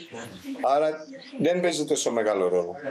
Για μένα δηλαδή πιο εύκολο πράγμα που έχεις να κάνεις είναι τρέξει έναν αγώνα στην ασφάλτο 10 χιλιόμετρα. Πόσο έκανες? 45 λεπτά. Στο 4:30 είναι το κατόφλι που λέμε. Με αυτό μπορείς να δομήσεις προπόνηση και για το βουνό. Και εξάλλου να σου πω κάτι άλλο. Είναι τόσο πολλά άλλα που μπορείς να κάνεις που δεν θα εξαρτηθεί από την ταχύτητα. Τώρα έχεις να τρέξεις έναν αγώνα βουνού, πας να κάνεις 40. Πού είναι ο κ. Αποστολόπουλος? Πόσο υπολογίζεται? Ο μέσος ορός. Ναι. 7 ώρες. Τι θα σου κάνει το VMAX αν έχεις εσύ 3:20, εγώ έχω 3:15. Από αυτό θα εξαρτηθεί 7 ώρες στον δρόμο. Άλλο. Τα είπα καλά ή δεν κατάλαβα τίποτα? Κάποιος άλλος να θέσει κάποια ερώτηση, αλλιώς να περάσουμε πίσω κάτι. Παρακαλώ. Πόσο ρόλο παίζει το γυμναστήριο σε έναν αθλητή και πώς συνδυάζεται αυτό με την προπόνηση? Κοίταξε να δεις. Ειδικά σε έναν αθλητή βουνού. Θα σου πω κάτι. Εγώ, όπως είδες εδώ στα προγράμματα και είναι η συμβουλή μου και σας, όταν μιλάμε για ένα αθλούμενο, ο αθλούμενος έχει κάποιο περιορισμένο χρόνο για να αφιερώσει την προπόνηση. Δηλαδή, αν εσύ κάνεις 5 προπονήσεις την εβδομάδα και αφιερώνεις 2 ώρες, έχεις 10 ώρες προπόνηση. Εγώ σε αυτές τις 10 ώρες πρέπει να προσπαθήσω από σένα να πάρω το μέγιστο. Γι' αυτό τι σημαίνει? Ότι εάν πας 3 φορές την εβδομάδα στο γυμναστήριο, αυτές οι 6 ώρες θα λείψουν. Καταλαβες? Τι σημαίνει αυτό? Αυτό σημαίνει ότι προσπαθώ μετά με τα μέσα που χρησιμοποιώ στην προπόνηση να χρησιμοποιήσω ένα μέσο και να πετύχω περισσότερους στόχους. Παραδείγματος χάρη, είδες στο πρόγραμμα ότι έχει πολλά και διαφορετικά κομμάτια στην ανηφόρα. Που σημαίνει τι? Ότι προσπαθείς με ένα μέσο όπως είναι η ανηφόρα να πετύχεις πολλούς διαφορετικούς στόχους. Ποιος είναι αυτός? Μέγιστη αερόβια ισχύ, με 5 λεπτά, με 30 δευτερόλεπτα, με 150 μέτρα, με 30 δευτερόλεπτα σε ανηφόρα. Δύναμη, ειδικά στα πόδια. Γιατί χρειάζεται να δουλέψεις δυναμικά για να κουβαλήσεις το βάρος σου στο ανηφορικό κομμάτι. Εξοικείωση με το μονοπάτι. Γιατί αυτό το κάνεις σε περιβάλλον βουνίσιο. Οπότε τι σημαίνει? Με ένα μέσον πετυχαίνεις περισσότερο από ένα στόχο. Άρα κάνεις οικονομία στο χρόνο που έχεις για τρέξιμο. Πρώτον αυτό. Δεύτερον, το να πας στο γυμναστήριο και να κάνεις κάτι που θα είναι παραδείγματος χάρη. Μπορεί να πεις εσύ ότι εγώ πάω και κάνω το ίδιο πάνω στο διάδρομο. Δεν είναι το ίδιο. Γιατί δεν τρέχεις το ίδιο στο διάδρομο όπως τρέχεις στο μονοπάτι. Και το δεύτερο και σημαντικότερο, όταν πας στο γυμναστήριο, πάνε πολλοί και κάνουν πολύ δύναμη στο γυμναστήριο, ειδικά χρησιμοποιώντας βάρη. Το μεγαλύτερο πρόβλημα που έχουμε όλοι οι προπονητές σε όλα τα αθλήματα είναι το λεγόμενο transfer. Δηλαδή, κάνεις κάτι στο γυμναστήριο, πας και σηκώνεις, 100 κιλά ημικάθισμα ή κάνεις την πρέσα, 80 κιλά. Ωραία, έσπρωξες. Έβαλες κιλά στην πλάτη. Έκανες τετρακέφαλο. Μάλιστα. Σου είπε κανείς ότι αύριο, άμα πας να τρέξεις, θα τρέξεις καλύτερα? Γι' αυτό και βλέπεις ότι μετά μπαίνουμε σε άλλες διαδικασίες, προσπαθούμε να βρούμε ασκήσεις που σου λέω εγώ, έλα εδώ, ναι, πάρε μια μπάρα, φέρτε στο γήπεδο, κάνε 10 ημικαθίσματα, μάλιστα. Πήγαινε, κάνε 3 εκατοστάρια. Γιατί πρέπει να μετατρέψεις σε κινητικό μοντέλο αυτό που έκανες εσύ στατικά. Έκανες μια κίνηση έτσι, αλλά δεν τρέχεις έτσι. Τρέχεις προς τα μπρος. Άρα πρέπει αυτή τη δύναμη που έκανες να τη μετατρέψεις στην αγωνιστική σου κίνηση. Πολύ μπερδεμένη ιστορία. Αλλά γενικά αυτή είναι η φιλοσοφία. Προσπαθείς να κερδίσεις χρόνο. Ο χρόνος σου είναι δεδομένος, είναι πεπερασμένος. Δεν μπορώ να σου πω το πρωί γυμναστήριο, το απόγευμα έλα στο γήπεδο. Άρα σου βάζω και κάνεις ανηφόρες για να το πετύχεις. Σου βάζω την Κυριακή και τρέχεις 2-3 ώρες στο βουνό και τα κάνεις όλα αυτά μαζί. Καταλαβαίνεις ποιο είναι το σκεπτικό. Προσπαθείς να πετύχεις διαφορετικά πράγματα χρησιμοποιώντας διαφορετικά μέσα. Να, βλέπεις εδώ. Ανηφόρες 10-20 δευτερόλεπτα. Δυνατά. Τρέξιμο πριν, τρέξιμο μετά. 2 ώρες τρέξιμο στο βουνό. Ψωμετρική 800 με 1000. Εδώ κοίτα. Αλλαγές. 30 δευτερόλεπτα. Που τα κάνεις σε διαδρομές trail. Κοίτα εδώ την Κυριακή, 400 σε δύσκολη ανηφόρα. Μπορεί να φτάσει να έχει και 15 και 20-25% κλίση που θα περπατήσεις. Θα συνεχίσεις να τρέχεις μέχρι να συμπληρώσεις 400 μέτρα. Κατάλαβες. Κάνεις δύναμη, βέβαια. Ναι, αλλά το μετατρέπεις. Κάνω δύναμη εκεί που περπατάω και μετά τρέχω. Όταν πιάσει κλίση που τρέχεται. Γιατί 25% δεν συμφέρει να τρέξεις. Καλύτερα να περπατάς. 5 λεπτά. Εμετός. Άλλο τίποτα. Η ελαστικότητα εμείς και πόδια, θώρακα γενικά, πόσο ρόλο παίζει? Στο θώρακα δεν παίζει ρόλο. Όταν μιλάμε για ελαστικότητα, εδώ μιλάμε. Θα αναπνοείς να είναι πιο ελαστικό θώρακα. Όχι. Όταν μιλάμε για ελαστικότητα, εγώ όταν μιλάω για ελαστικότητα αναφέρομαι μόνο στα πόδια. Όχι, το πόδια, θα διαδώσει περισσότερο θώρακα. Το πνευμόνιο σου να προσλάβει περισσότερο οξυγόνο. Όχι, αυτό έχει να κάνει με την τέτοια. Με το πόσο ανοίγουν τα πνευμόνια, αλλά αυτό δεν είναι ελαστικότητα. Το τι ασκήσεις μπορεί να κάνω και πρέπει να έχω μια σωστή, αυτό που λέμε στάση του σώματος, ορθοσωμία, να υπάρχει μια ισορροπία, δηλαδή να μην έχω τάση εκκύβωση. Αυτό έχει να κάνει όχι με το κομμάτι το προπονητικό. Αυτό είναι τα έμεσα μέσα που χρησιμοποιούμε στην προπόνηση, διατάσεις, το μασάζ κλπ. Δεν έχει να κάνει όμως, δεν κάνεις ασκήσεις για το πνευμόνι. Το πνευμόνι σου ανοίγει γιατί ο θώρακάς σου έχει μια σωστή στάση, δεν έχεις κύφωση, δεν έχεις κάποιο άλλο πρόβλημα και απλά λειτουργεί καλύτερα. Ελαστικότητα, εδώ ό,τι είδατε και αφορά την προπόνηση, έχει να κάνει με τη μυϊκή ελαστικότητα. Φανταστείτε, δεν έχει να κάνει όμως με το θώρακα, δεν το μπερδεύεις. Φανταστείτε ότι τα πόδια σας είναι ένα ελαττήριο ή μια μπάλα. Μπορεί να είναι μια μπάλα ξεφούσκωτη, που αν πάρουμε εδώ μια μπάλα και την πετάξουμε κάτω θα κάνει πλάτς, πλάτς, πλάτς, και μπορεί να είναι μια μπάλα τέρμα φουσκωμένη όπως αυτή είναι του μπάσκετ ή ένα μπαλάκι του πινκ-πονγκ. Φανταστείτε αν πετάξω εγώ ένα μπαλάκι του πινκ-πονγκ πώς θα φτάσει έξω. Τα πόδια των καλών αθλητών είναι τα μπαλάκια του πινκ-πονγκ. Των περισσότερων ερασιτεχνών δρομέων, τα πόδια τους είναι σαν μια ξεφούσκωτη μπάλα. Μεγάλη. Και εδώ έχει γίνει μεγάλη ανατροπή τα τελευταία χρόνια. Μεγάλος χρόνος επαφής με το έδαφος σημαίνει τεράστια απώλεια σε ενέργεια και σε χρόνο. Γι' αυτό και βλέπετε τους μαύρους που τρέχουν γρήγορα. Λες, αυτό σπηδάει, αλλά κοίτα πόσο χρόνο έχει επαφή με το έδαφος. Παλιότερα, και μιλάμε πριν από 30 χρόνια, προσπαθούσαμε όλοι να τρέξουμε όσο το δυνατόν πιο παράλληλα με το έδαφος, χωρίς να μετακινούμε το κέντρο βάρους πάνω κάτω, με σκεπτικό και πατώντας με όλο το πέλμα ή και με τη φτέρνα, περνώντας, με το σκεπτικό να μην έχουμε κατανάλωση ενέργειας. Βρήκαν όμως ότι αυτή η επαφή, η αυξημένη που υπήρχε και ο τεράστιος χρόνος σε σχέση με το σήμερα, που έχανες στην επαφή σου με το έδαφος, ήταν πολλαπλάσια χασούρα από ό,τι να πηδήξεις, πατώντας στο μπροστινό μέρος του πέλματος ή στα 2 τρίτα και να έχεις ένα αέρια φάση μεγαλύτερη. Αυτή η ελαστικότητα δηλαδή που βλέπετε είναι πολύ πιο κερδοφόρα. Για εμάς τους προπονητές που ασχολούμαστε και με μαραθωνοδρόμους και λοιπά, λέμε ότι αν καταφέρω, όταν έχω έναν αθλητή που τρέχει σε υψηλό επίπεδο, 2.12, 2.13, αν καταφέρω να μεγαλώσω στα 35.000 βήματα που χρειάζεται, λίγο πάνω, λίγο κάτω, ένας μαραθωνοδρόμος, να βελτιώσω 1 πόντο το μήκος του διασελισμού του, θα κερδίσω 1 λεπτό στο μαραθώνιο χωρίς τίποτα άλλο. Καταλάβετε πόση σημασία έχει αυτό. Και φυσικά ελαττήριο, ναι, ελαστικότητα. Πατάω, έχω αυτό εδώ, την ικανότητα. Υπάρχει το μειοτατικό αντανακλαστικό. Υπάρχει ένα σύστημα στο σώμα που δυστυχώς εσείς δεν το ξέρετε καθόλου και το 99% δεν το χρησιμοποιείτε. Από το γόνατο και μέχρι τον αχίλιο τένοντα, αυτό είναι ένα ελαττήριο το οποίο σας παρέχει ενέργεια τσάμπα, χωρίς να υπάρχει κατανάλωση ενέργειας. Μπορώ να πηδάω σκηνάκι στον αιώνα τον άπαντα. Δεν παθαίνω τίποτα, δεν θα τελειώσουν τα πόδια μου από ενέργεια αν το κάνω αυτό. Απλά το θέμα είναι ότι αυτό το λατρείο πρέπει να το μάθω, να πατάω και να χρησιμοποιώ την ενέργεια να μου δίνει ενέργεια προς τα μπρος ή προς τα πάνω.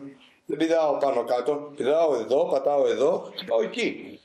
Άρα πρέπει να βάλω έτσι τα πόδια μου με τέτοια αγωνία, να πατήσω, να χτυπήσω έτσι σαν ένα χαστούκι το έδαφος και να φύγω. Παρένθεση. Άμα ακούσετε αθλητές κορυφαίου επίπεδου, κάθεσαι εδώ, περνάτε όλοι εσείς από μπροστά μου που τρέχετε 2-5-2-6 μαραθώνιο, περνάτε από εδώ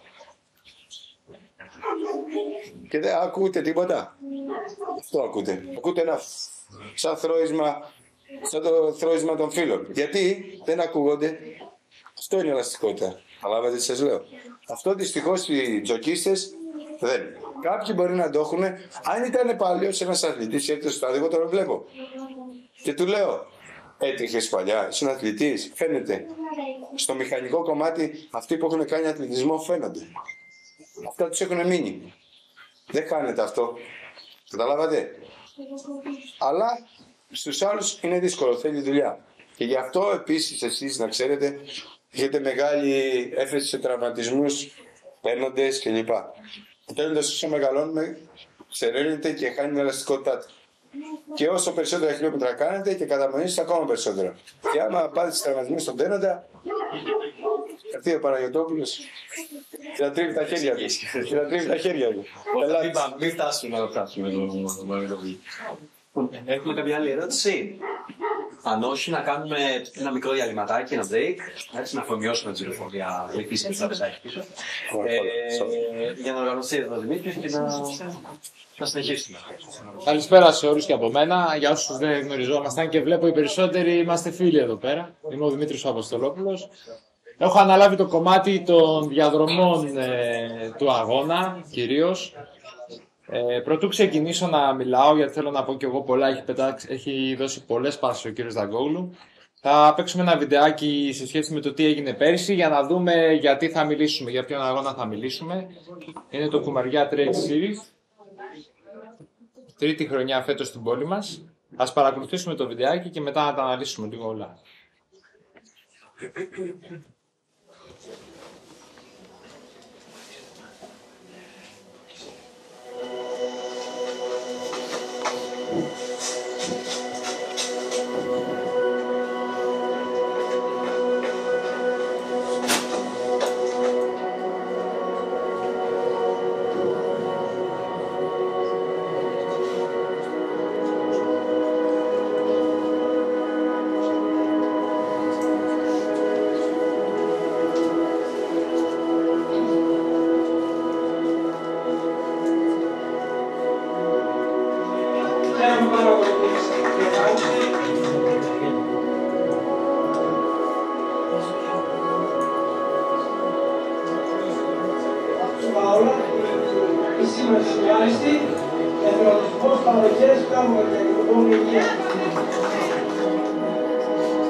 Αυτό είναι λοιπόν το περσινό Κουμαριά Trail Series. Φέτος 13-14 Ιανουαρίου. Καταρχάς να ευχαριστήσω τον Πολύδωρο τον Δημητριόγλου για την πρόσκληση και για την παρουσίαση εδώ που μας έδωσε την ευκαιρία να κάνουμε. Ακούσαμε πάρα πολύ ωραία πράγματα και επιστημονικά στην προπονητική από τον κύριο Δαγκόγλου. Λοιπόν, ο κύριος Δαγκόγλου έδωσε πολλές πάσες για να μιλήσουμε για πολλά θέματα. Θα ξεκινήσω με το θέμα ασφάλεια, μιας και η ειδικότητά μου επαγγελματικά. Είμαι μέλος της ορειβατικής ομάδας έρευνας και διάσωσης της ΕΜΑΚ. Και το θέμα ασφάλεια είναι το πιο σημαντικό από όλα για τη διεξαγωγή ενός ορεινού αγώνα στο βουνό. Η ασφάλεια είναι κάτι που πολλές φορές το αφήνουμε πίσω. Θες γιατί δεν το παίρνουμε σοβαρά υπόψη μας, θες γιατί υπερεκτιμούμε τις δυνάμεις μας ή θεωρούμε ότι κάποια πράγματα δεν είναι απαραίτητα. Στο κάποια πράγματα δεν είναι απαραίτητα, τι θέλω να πω. Θέλω να πω ότι πολλά συμβάντα ξεκινούν από τον εξοπλισμό. Ο εξοπλισμός πολλές φορές είναι το α και το ω για την ασφάλειά μας. Τι εννοώ με αυτό? Ρουχισμός, κατάλληλα υποδήματα. Μιλάμε για έναν αγώνα ορεινού τρεξίματος. Ένα ασφάλτινο παπούτσι δεν είναι κατάλληλο. Μιλάμε για έναν χειμερινό αγώνα ορεινού τρεξίματος. Πρέπει όλοι να έχουμε πάνω μας ένα αδιάβροχο, ένα αντιανεμικό. Μπορεί να έρθουμε αντιμέτωποι και με άσχημες καιρικές συνθήκες. Προφανώς, αν τα καιρικά φαινόμενα είναι ακραία, δεν θα διαπραγματευτούμε την ασφάλεια κανενός και θα πάρει αναβολή ο αγώνας. Αυτό θα το κρίνουμε και στις ημέρες, για 15 μέρες μετά ή για όποτε το επιτρέψουν οι συνθήκες. Αλλά μία βροχή δεν θα διακόψει έναν αγώνα. Τι πρέπει να κάνουμε σε μία βροχή? Πρέπει να λάβουμε υπόψη μας ότι μπορεί το μονοπάτι να γλιστράει. Που ούτως ή άλλως και λόγω υγρασίας μπορεί το μονοπάτι να γλιστράει. Άρα τι χρειαζόμαστε? Ένα παπούτσι trail. Οπωσδήποτε ένα παπούτσι trail λοιπόν είναι απαραίτητη προϋπόθεση για να τρέξουμε σε έναν αγώνα βουνού, στα μονοπάτια. Τι χρειαζόμαστε? Καλό ρουχισμό. Με layer, να μπορούμε να βάλουμε και να βγάλουμε. Αν παγώσουμε, θα πέσουμε θερμιδικά πολύ. Έρχονται μετά το ένα πρόβλημα μετά από το άλλο. Όταν πέσουμε θερμιδικά, μπορεί να ζαλιστούμε, μπορεί να τραυματιστούμε. Οι διαδρομές επιλέγουμε να είναι όσο το δυνατόν ασφαλέστερες και να κινούμαστε, και μάλιστα ανοίγουμε μονοπάτια για να κινούνται με ασφάλεια όλοι οι αθλητές. Αλλά στο βουνό μπορεί κάποιος να σκοντάψει, να πατήσει μια ρίζα. Αν δεν έχουμε καλή διάβγεια και έχουμε κουραστεί, γιατί το κρύο ας πούμε μας έκανε να καταναλώσουμε παραπάνω θερμίδες από αυτές που χρειαζόμασταν, έρχεται εύκολα λοιπόν μια θολούρα, όπως λέμε, μια σκοτωδίνη. Έτσι κάποιος μπορεί να την πατήσει. Το θέμα ασφάλεια λοιπόν πρέπει να το λάβουμε όλοι ατομικά σοβαρά υπόψη. Και να προστατευτούμε από το κρύο. Στην περιοχή δεν θα συναντήσουμε χιόνια ή πάγο εύκολα, αλλά εγώ επειδή προπονούμε, μιας και είμαι και ερασιτέχνης δρομέας, προπονούμε στην περιοχή και μπορεί να συναντήσουμε μια θερμοκρασία 0 ή 2 βαθμούς Κελσίου. Έχει κρύο. Δεν μπορούμε να τρέχουμε με ένα φανελάκι ή μπορεί να χρειαστεί το πρωί να φοράμε το αντιανεμικό μας και μετά να το βγάλουμε. Και αδιάβροχο. Οι δε αθλητές του 40 θα πρέπει να έχουν και μια αλουμινοκουβέρτα μαζί τους. Για λόγους ασφαλείας, αν παγώσει κάποιος και ξεμείνει ή χαθεί. Και του 20 θα ήταν καλό να έχουν. Πάντως σε όλες τις διαδρομές θα έχουμε διασώστες, αλλά θεμιτό είναι να μην τους χρειαστούμε. Να είναι εκεί και να είναι αχρίαστοι δηλαδή οι διασώστες. Θα έχουμε πολλούς διασώστες, αλλά θα ήταν ωραίο να μην χρειαστεί καθόλου διάσωση στο βουνό. Πρέπει μόνοι μας να φροντίσουμε και να μεριμνήσουμε να κινηθούμε με ασφάλεια.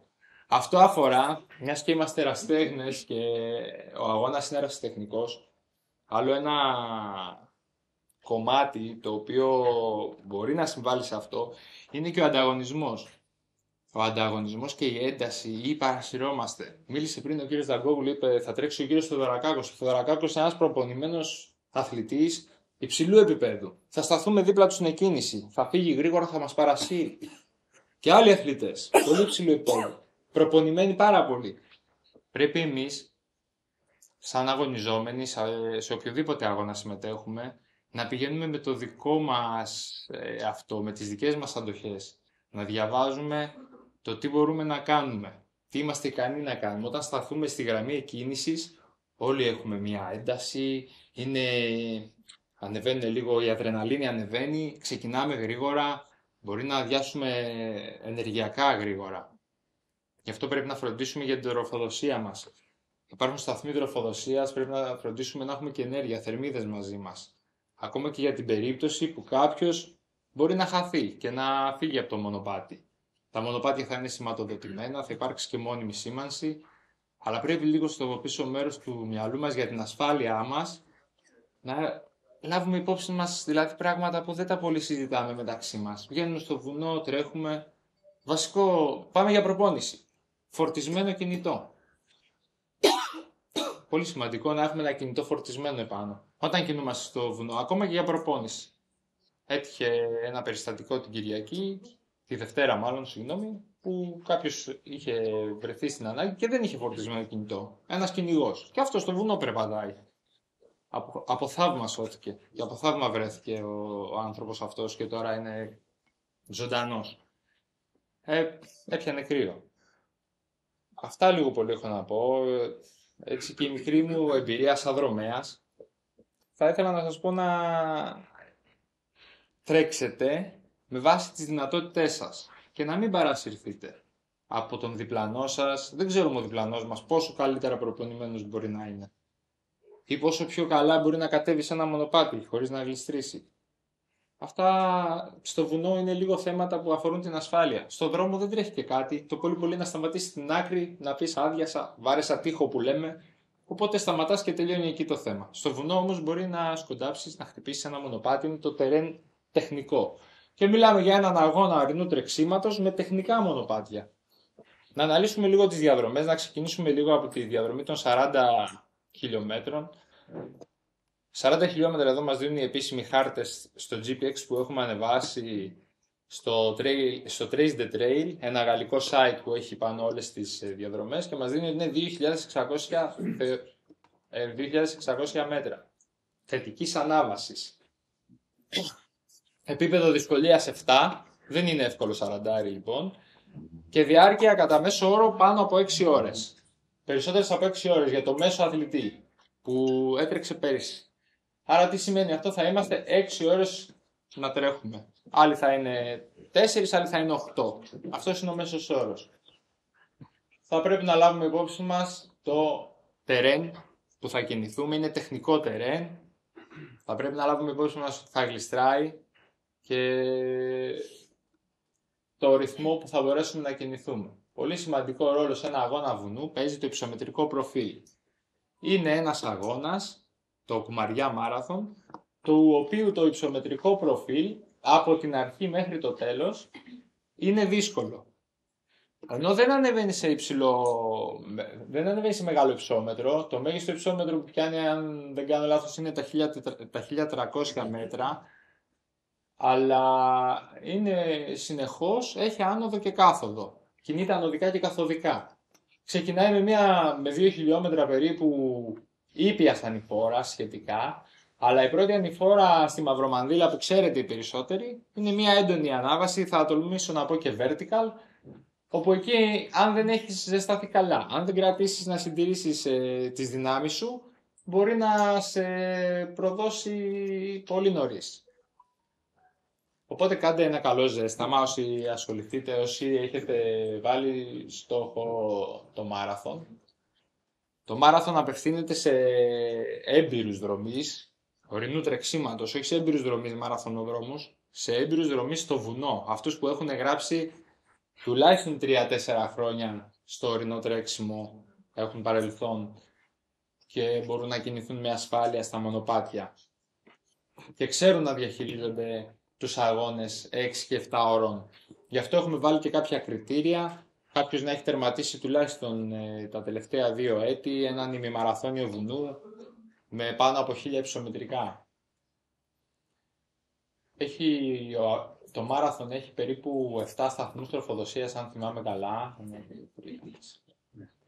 7 σταθμούς τροφοδοσίας, σωστά. Στους σταθμούς θα βρείτε, κάποιοι σταθμοί έχουν μόνο νερό. Οι μισοί έχουν νερό, οι μισοί θα έχουν ισοτονικό, χυμό, κάποια αλμυρά, κάποια αποξηραμένα φρούτα, κόλλα, χυμό. Ο χυμός μας φτιάχνει. Εγώ προτείνω στην τροφοδοσία στο βουνό να χρησιμοποιήσετε το τζελάκι σας ή ό,τι έχετε συνηθίσει, να το δοκιμάσετε στην προπόνηση και να πάρετε και από το σταθμό κάτι. Μην επιβαρύνετε 6 ώρες και 7 ώρες μόνο με τζελάκια το στομάχι σας. Θα το πληρώσετε αυτό λίγο. Είναι πολλά τα τζελάκια για να βγάλετε 7 ώρες. Μπορεί να θέλετε και 10 τζελάκια. Στομαχικά μπορεί να μην το αντέξετε. Οπότε θα το παίξετε με λίγο τζελάκι, λίγο ψωμί, λίγο κρακεράκια. Θα βάλετε και ξηρά τροφή μέσα σε αυτές τις ώρες. Καλή ενυδάτωση. Κάνει κρύο, δεν υδρώνουμε, αλλά αφυδατωνόμαστε παρόλα αυτά. Χρειάζεται ενυδάτωση. Νιώθουμε το χειμώνα όταν τρέχουμε, ειδικά άμα έχει κρύο, νιώθουμε ότι δεν υδρώνουμε, αλλά στην ουσία αφυδατωνόμαστε. Πρέπει να την τηρήσουμε την ενυδάτωση. Ναι, δεν θα πιούμε την ίδια ποσότητα νερού όταν θα τρέξουμε τον Ιούλιο στο Ζαγόρι, προφανώς, αλλά παρόλα αυτά θα πρέπει να κάνουμε καλή ενυδάτωση για να μην έχουμε κράμπες. Στο μάραθον συστήνω και τα μπατόν, χρήση μπατόν, γιατί είναι πολλές οι ανηφόρες και οι κατηφόρες και τεχνικό το τερέν. Θα βοηθήσει στο να αποφύγουμε τις κράμπες. Θα ξεκουράσουμε λίγο τα πόδια μας, τους τετρακέφαλους και τις γάμπες μας. Αξίζει να αναφέρω ότι πέρυσι ο νικητής του αγώνα, ο Φιλάρετος ο Μπούκης, έτρεξε όλο τον αγώνα με τα μπατόν και βγήκε πρώτος.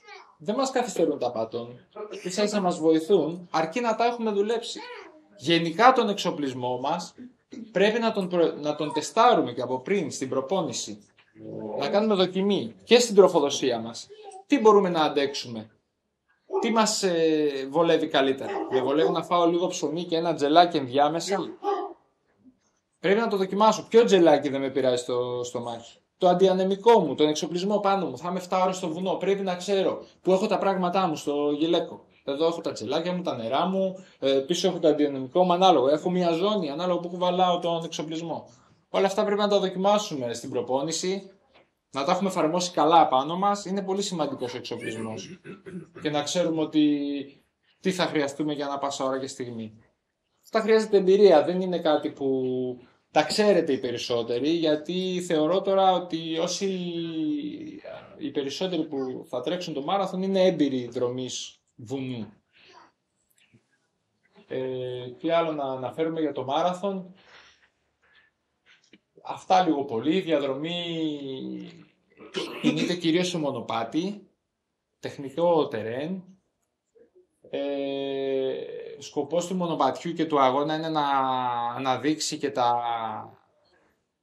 την ιστορία και τα ιστορικά σημεία της περιοχής. Όσοι το έχετε τρέξει, το έχετε λίγο έτσι αντιληφθεί αυτό. Ούτως ή άλλως ξεκινάει όλος ο αγώνας και όλη η διοργάνωση γίνεται στην Αχάια Κλάους, ένα εμβληματικό κτίριο με τους πύργους, και αξίζει να σημειώσουμε ότι η Αχάια Κλάους είναι μία από τις 5 πρώτες ιδρυθήσεις εταιρείες του νεοσύστατου ελληνικού κράτους. Δηλαδή μετά την τουρκοκρατία, όταν συστάθηκε το νέο ελληνικό κράτος, η Αχάια Κλάους είναι μέσα στις 5 πρώτες επιχειρήσεις που ιδρύθηκαν στην Ελλάδα. Από το 1861, αν θυμάμαι καλά. Αναδεικνύουν οι διαδρομές λοιπόν την περιοχή, την ιστορική σημασία. Η σήμανση που θα ακολουθήσετε θα έχει σίγουρα κάθε 500 μέτρα θα υπάρχει ταμπέλα, επιγραφή της διαδρομής που τρέχετε, κάθε 500 μέτρα. Και πολύ συχνότερα θα υπάρχει κορδέλα σήμανσης κάθε 50 ή 100 μέτρα. Δηλαδή, αν κάποιος κινηθεί στη διαδρομή, συγκεκριμένα το Κουμαριά Μάραθον έχει κόκκινο χρώμα. Αν κάποιος δηλαδή μπερδευτεί, κάνει ένα λάθος και ξεφύγει από τη διαδρομή και τρέχει 2 χιλιόμετρα ή 1500 μέτρα χωρίς να βλέπει σημάδι, είναι αδικαιολόγητος. Δηλαδή, έχει κάνει λάθος, πρέπει να επιστρέψει. Κάθε 500 μέτρα θα υπάρχει κάθε 1 χιλιόμετρο η χιλιομέτρηση και ενδιάμεσα ένα τοξάκι. Οπότε πάνω από 500 μέτρα λάθος δεν πρέπει να κάνει κανείς. Υπάρχουν εδώ στο συγκεκριμένο site στο Diava.gr και τα GPX αρχεία που μπορείτε να κατεβάσετε, να περάσετε στα ρολόγια σας στις διαδρομές. Κάποια ερώτηση για το μάραθον πρωτού περάσουμε στο 20. Δεν θέλει πολύ κουβέντα ο αγώνας, γιατί πέρυσι 1 χιλιόμετρο το έκανα χάνοντας τον δρόμο. Επειδή έπεισα την κουβέντα. Προσωπική μου εμπειρία, πέρσι έκανα 2,5 χιλιόμετρα σε έναν αγώνα στη Ροδόπη. Έκανα 2,5 χιλιόμετρα παραπάνω γιατί απλά κουβέντιαζα. Κουβέντιαζα, κατέβαινα έναν ωραίο χωματόδρομο κατηφορικό, είχαμε πιάσει και τέμπο με το διπλανό μου. Δεξιά έμπαινε το μονοπάτι, εμείς κόντρα ήλιο, καμία σημασία. Πάμε. Τώρα 2,5 χιλιόμετρα κατηφόρα, μέσα σε 10 λεπτά τα είχαμε κάνει. Σε μια φάση βγαίνουμε σε μια διασταύρωση άσφαλτο. Κοιταζόμαστε. Τίποτα. Γυρνάμε πίσω. Και ήταν και κατηφόρα 2,5 χιλιόμετρα. Αυτά συμβαίνουν. Δεν έφταιγε η διοργάνωση, έφταιγα εγώ προσωπικά. Τέλος πάντων. Καλή επισήμανση του Χάρη. Προχωράμε στα 21 χιλιόμετρα. Κουμαριά Trail Race. Είναι και ο αγώνας που έγινε και την πρώτη χρονιά. 21 χιλιόμετρα, 22 θα γράψουν τα ρολόγια σας. 1430 δίνει εδώ η Trace the Trail. Στην πράξη το ρολόι σας θα γράψει 1300, εμείς 1300 το δηλώνουμε. Επίπεδο δυσκολίας 4, 3 ώρες η μέση διάρκεια. 3 ώρες η μέση διάρκεια σημαίνει ότι δεν είναι απλά ένας ημιμαραθώνιος. Ένας ημιμαραθώνιος για το μέσο δρομέα είναι οι 2 ώρες. Αυτός ο ημιμαραθώνιος λοιπόν, να το αναφέρουμε σαν ημιμαραθώνιο του βουνού, είναι 3 ώρες. 2 ώρες κάνει ένας πάρα πολύ προπονημένος αθλητής, όπως έχουμε κοντά μας τον Μανώλη τον Μπούρικα, τον περσινό νικητή, και τον Ανδρέα τον Ανδριόπουλο, που ο Μανώλης έκανε κάτι λιγότερο από 2 ώρες και έχει και το ρεκόρ διαδρομής, και ο Ανδριόπουλος έχει γύρω στις 2 ώρες. Πολύ προπονημένοι, θα μπουν και φέτος, θα ξεκινήσουν δυνατά. Εμείς οι υπόλοιποι δεν έχουμε καμία δουλειά να πάμε μαζί τους. Καμία δουλειά. Πρέπει να συγκρατηθούμε, να έχουμε κάνει το ζέσταμά μας καλά. Καλό ζέσταμα, χαλαρό ζέσταμα. Ξεκινάει με ανηφόρα. Έχει μια μικρή αλλαγή σε σχέση με πέρυσι στο πρώτο χιλιόμετρο. Καταργούμε τον πρώτο χωματόδρομο και μπαίνουμε από ένα καινούργιο μονοπάτι που ανοίξαμε. Θα είναι σηματοδοτημένο. Ήδη θα το δείξουμε και στο πεντάρι. Όλες οι διαδρομές θα ξεκινήσουν από εκεί. Έχει το 20, 5 σταθμούς τροφοδοσίας. Αλλού θα βρείτε νερό, ισοτονικό, κάποια τροφή σε κάποιους σταθμούς. Εδώ αξίζει να αναφέρουμε ότι μέχρι και το 5ο χιλιόμετρο είναι ανηφορικό, άρα να συγκρατήσουμε τις δυνάμεις. Μετά στρώνει λίγο, έχει λίγο ευθεία και ξεκινάει μια μεγάλη κατηφόρα. Ένα μονοπάτι κατηφορικό από το 9,5 χιλιόμετρο μέχρι το 14,5, γύρω στα 4 χιλιόμετρα κατηφόρα.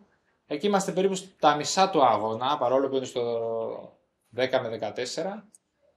Εκεί αυτό που πρέπει να προσέξετε όσοι τρέξετε στο 20, στο 20, να μην παρασυρθείτε στην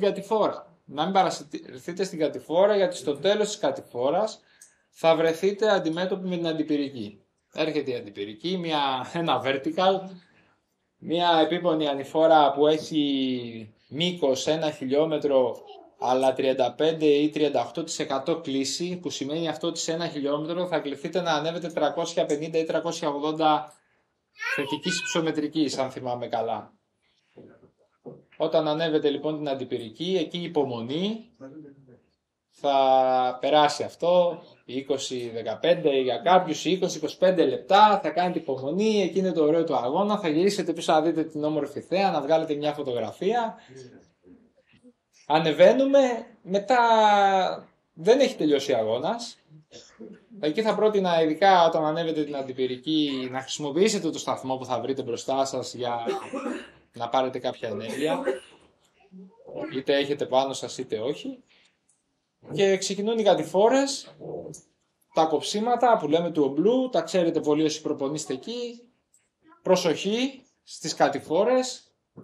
Στις κατηφόρες συνήθως γλιστράμε και πέφτουμε, στις ανηφόρες όχι. Γι' αυτό λοιπόν πρέπει πάντα, όταν ξεκινάμε τους αγώνες και όταν είμαστε μέσα σε ένα αγώνα βουνού, στην ανηφόρα να είμαστε συγκρατημένοι, να φυλάμε δυνάμεις. Γιατί μετά όταν έρθει η κατηφόρα, αν αδειάσουμε ενεργειακά, εκεί είναι που θα πέσουμε και θα τραυματιστούμε. Και αυτό που πρέπει να κάνετε με τον εαυτό σας είναι να συλλογιστείτε ότι δεν πρέπει να διαπραγματευτείτε την ασφάλειά σας για κανένα λόγο. Άρα δεν είμαστε πρωταθλητές, είμαστε ερασιτέχνες. Τρέχω κι εγώ βουνό, Μ' αρέσει το βουνό πολύ, τρέχω. Είμαι ερασιτέχνης. Προσπαθώ λίγο να διαχειρίζομαι τους αγώνες, προσπαθώ να αποβάλω από μέσα μου τον ανταγωνισμό. Δεν θέλω να έχω ανταγωνισμό με κανέναν. Θέλω να απολαμβάνω το βουνό. Αυτό δηλαδή πρέπει να το δούμε λίγο, γιατί πολύ λόγω της έντασης του αγώνα είναι η αδρεναλίνη, είναι το χρονόμετρο, είναι πολλά. Πρέπει λίγο να αποβάλουμε αυτό. Όταν το αποβάλουμε αυτό, αν καταφέρουμε και το αποβάλουμε αυτό, και μιλάω από την προσωπική μου εμπειρία, θα περάσουμε πολύ πιο ωραία στον αγώνα, θα απολαύσουμε τη φύση και θα κάνουμε και καλύτερο αποτέλεσμα, ξέρετε. Θα φέρουμε καλύτερο αποτέλεσμα στο τέλος. Γιατί διαβάζουμε τον εαυτό μας και τον διαχειριζόμαστε καλύτερα. Το αποτέλεσμα θα έρθει, το καλύτερο αποτέλεσμα, όταν καταφέρουμε και αποβάλουμε όλο αυτό το στρες. Όλο αυτό το στρες γύρω μας. Σημασία έχει να τερματίζουμε και να έχουμε ένα χαμόγελο, να πάμε στις οικογένειές μας, να συνεχίσουμε τις δραστηριότητες μας, να μην πάθουμε, να μην τραυματιστούμε, να μην χτυπήσουμε και να έχουμε ενέργεια να συνεχίσουμε τη μέρα μας. Ή εντάξει, άμα είναι κάτι επίπονο, θα ξεκουραστούμε 1-2 μέρες, αλλά είμαστε ερασιτέχνες και επειδή είμαστε, το λέει και η ίδια η λέξη, είμαστε ερασιτέχνες, δηλαδή πρέπει να ερωτευτούμε αυτή την τέχνη, αυτό που κάνουμε. Να το αγαπήσουμε, να αγαπήσουμε τον εαυτό μας και να το χαρούμε.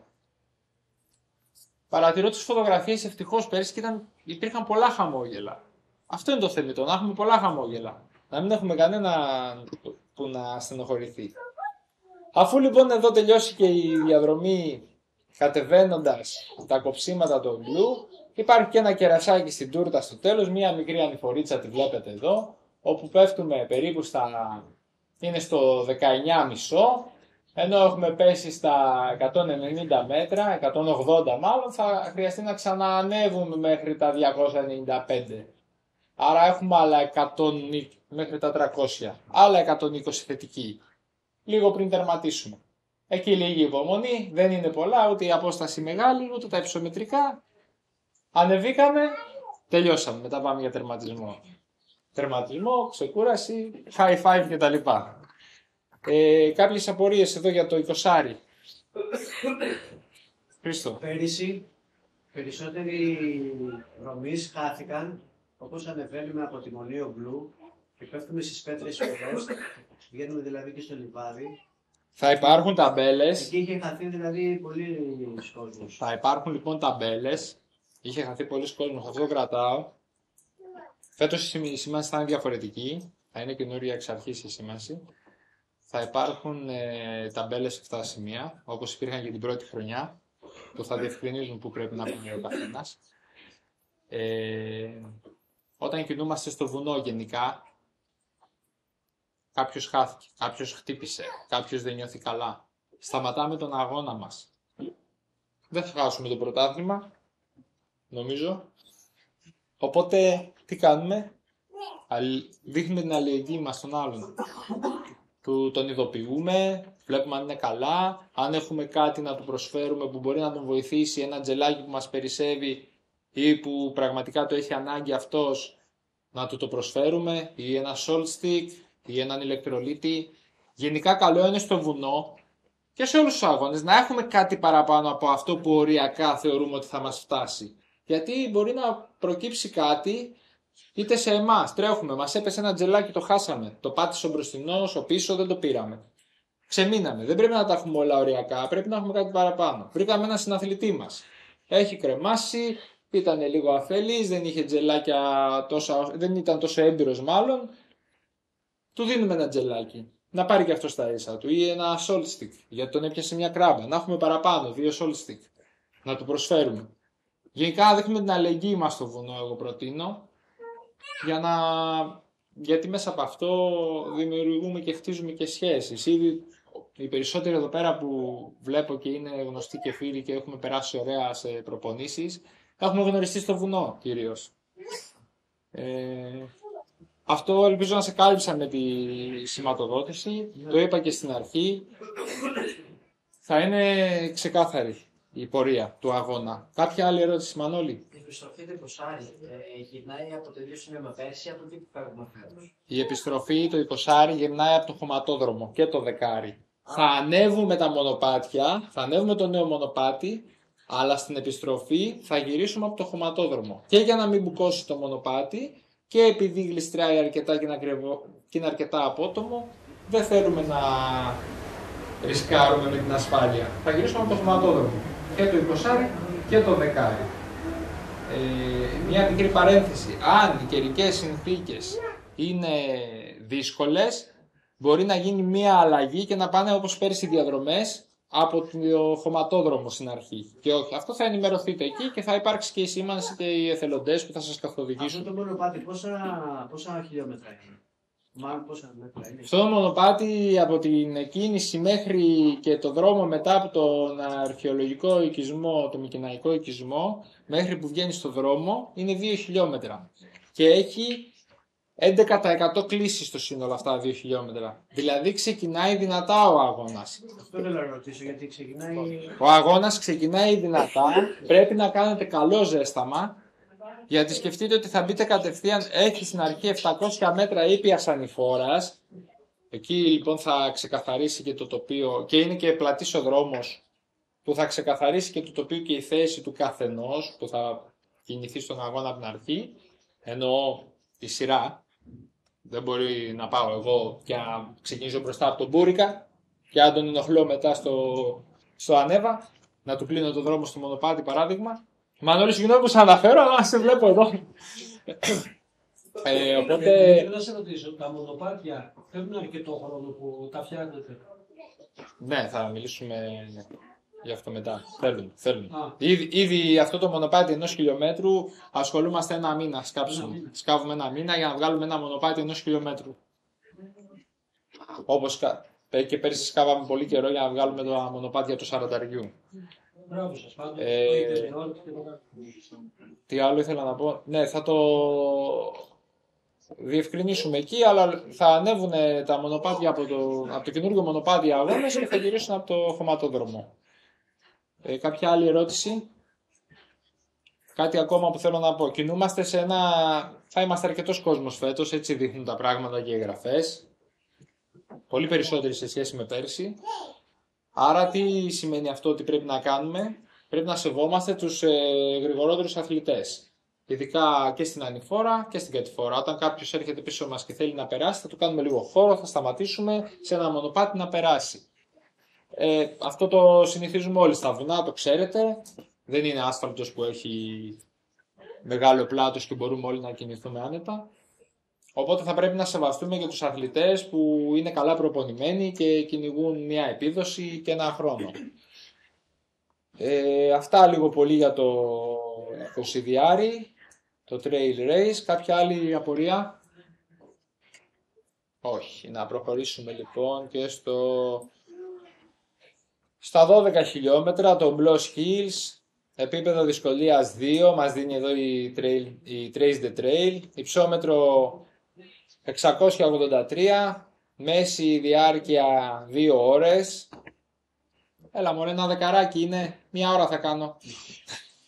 Δεν είναι ένα δεκαράκι, 1 ώρα θα κάνω.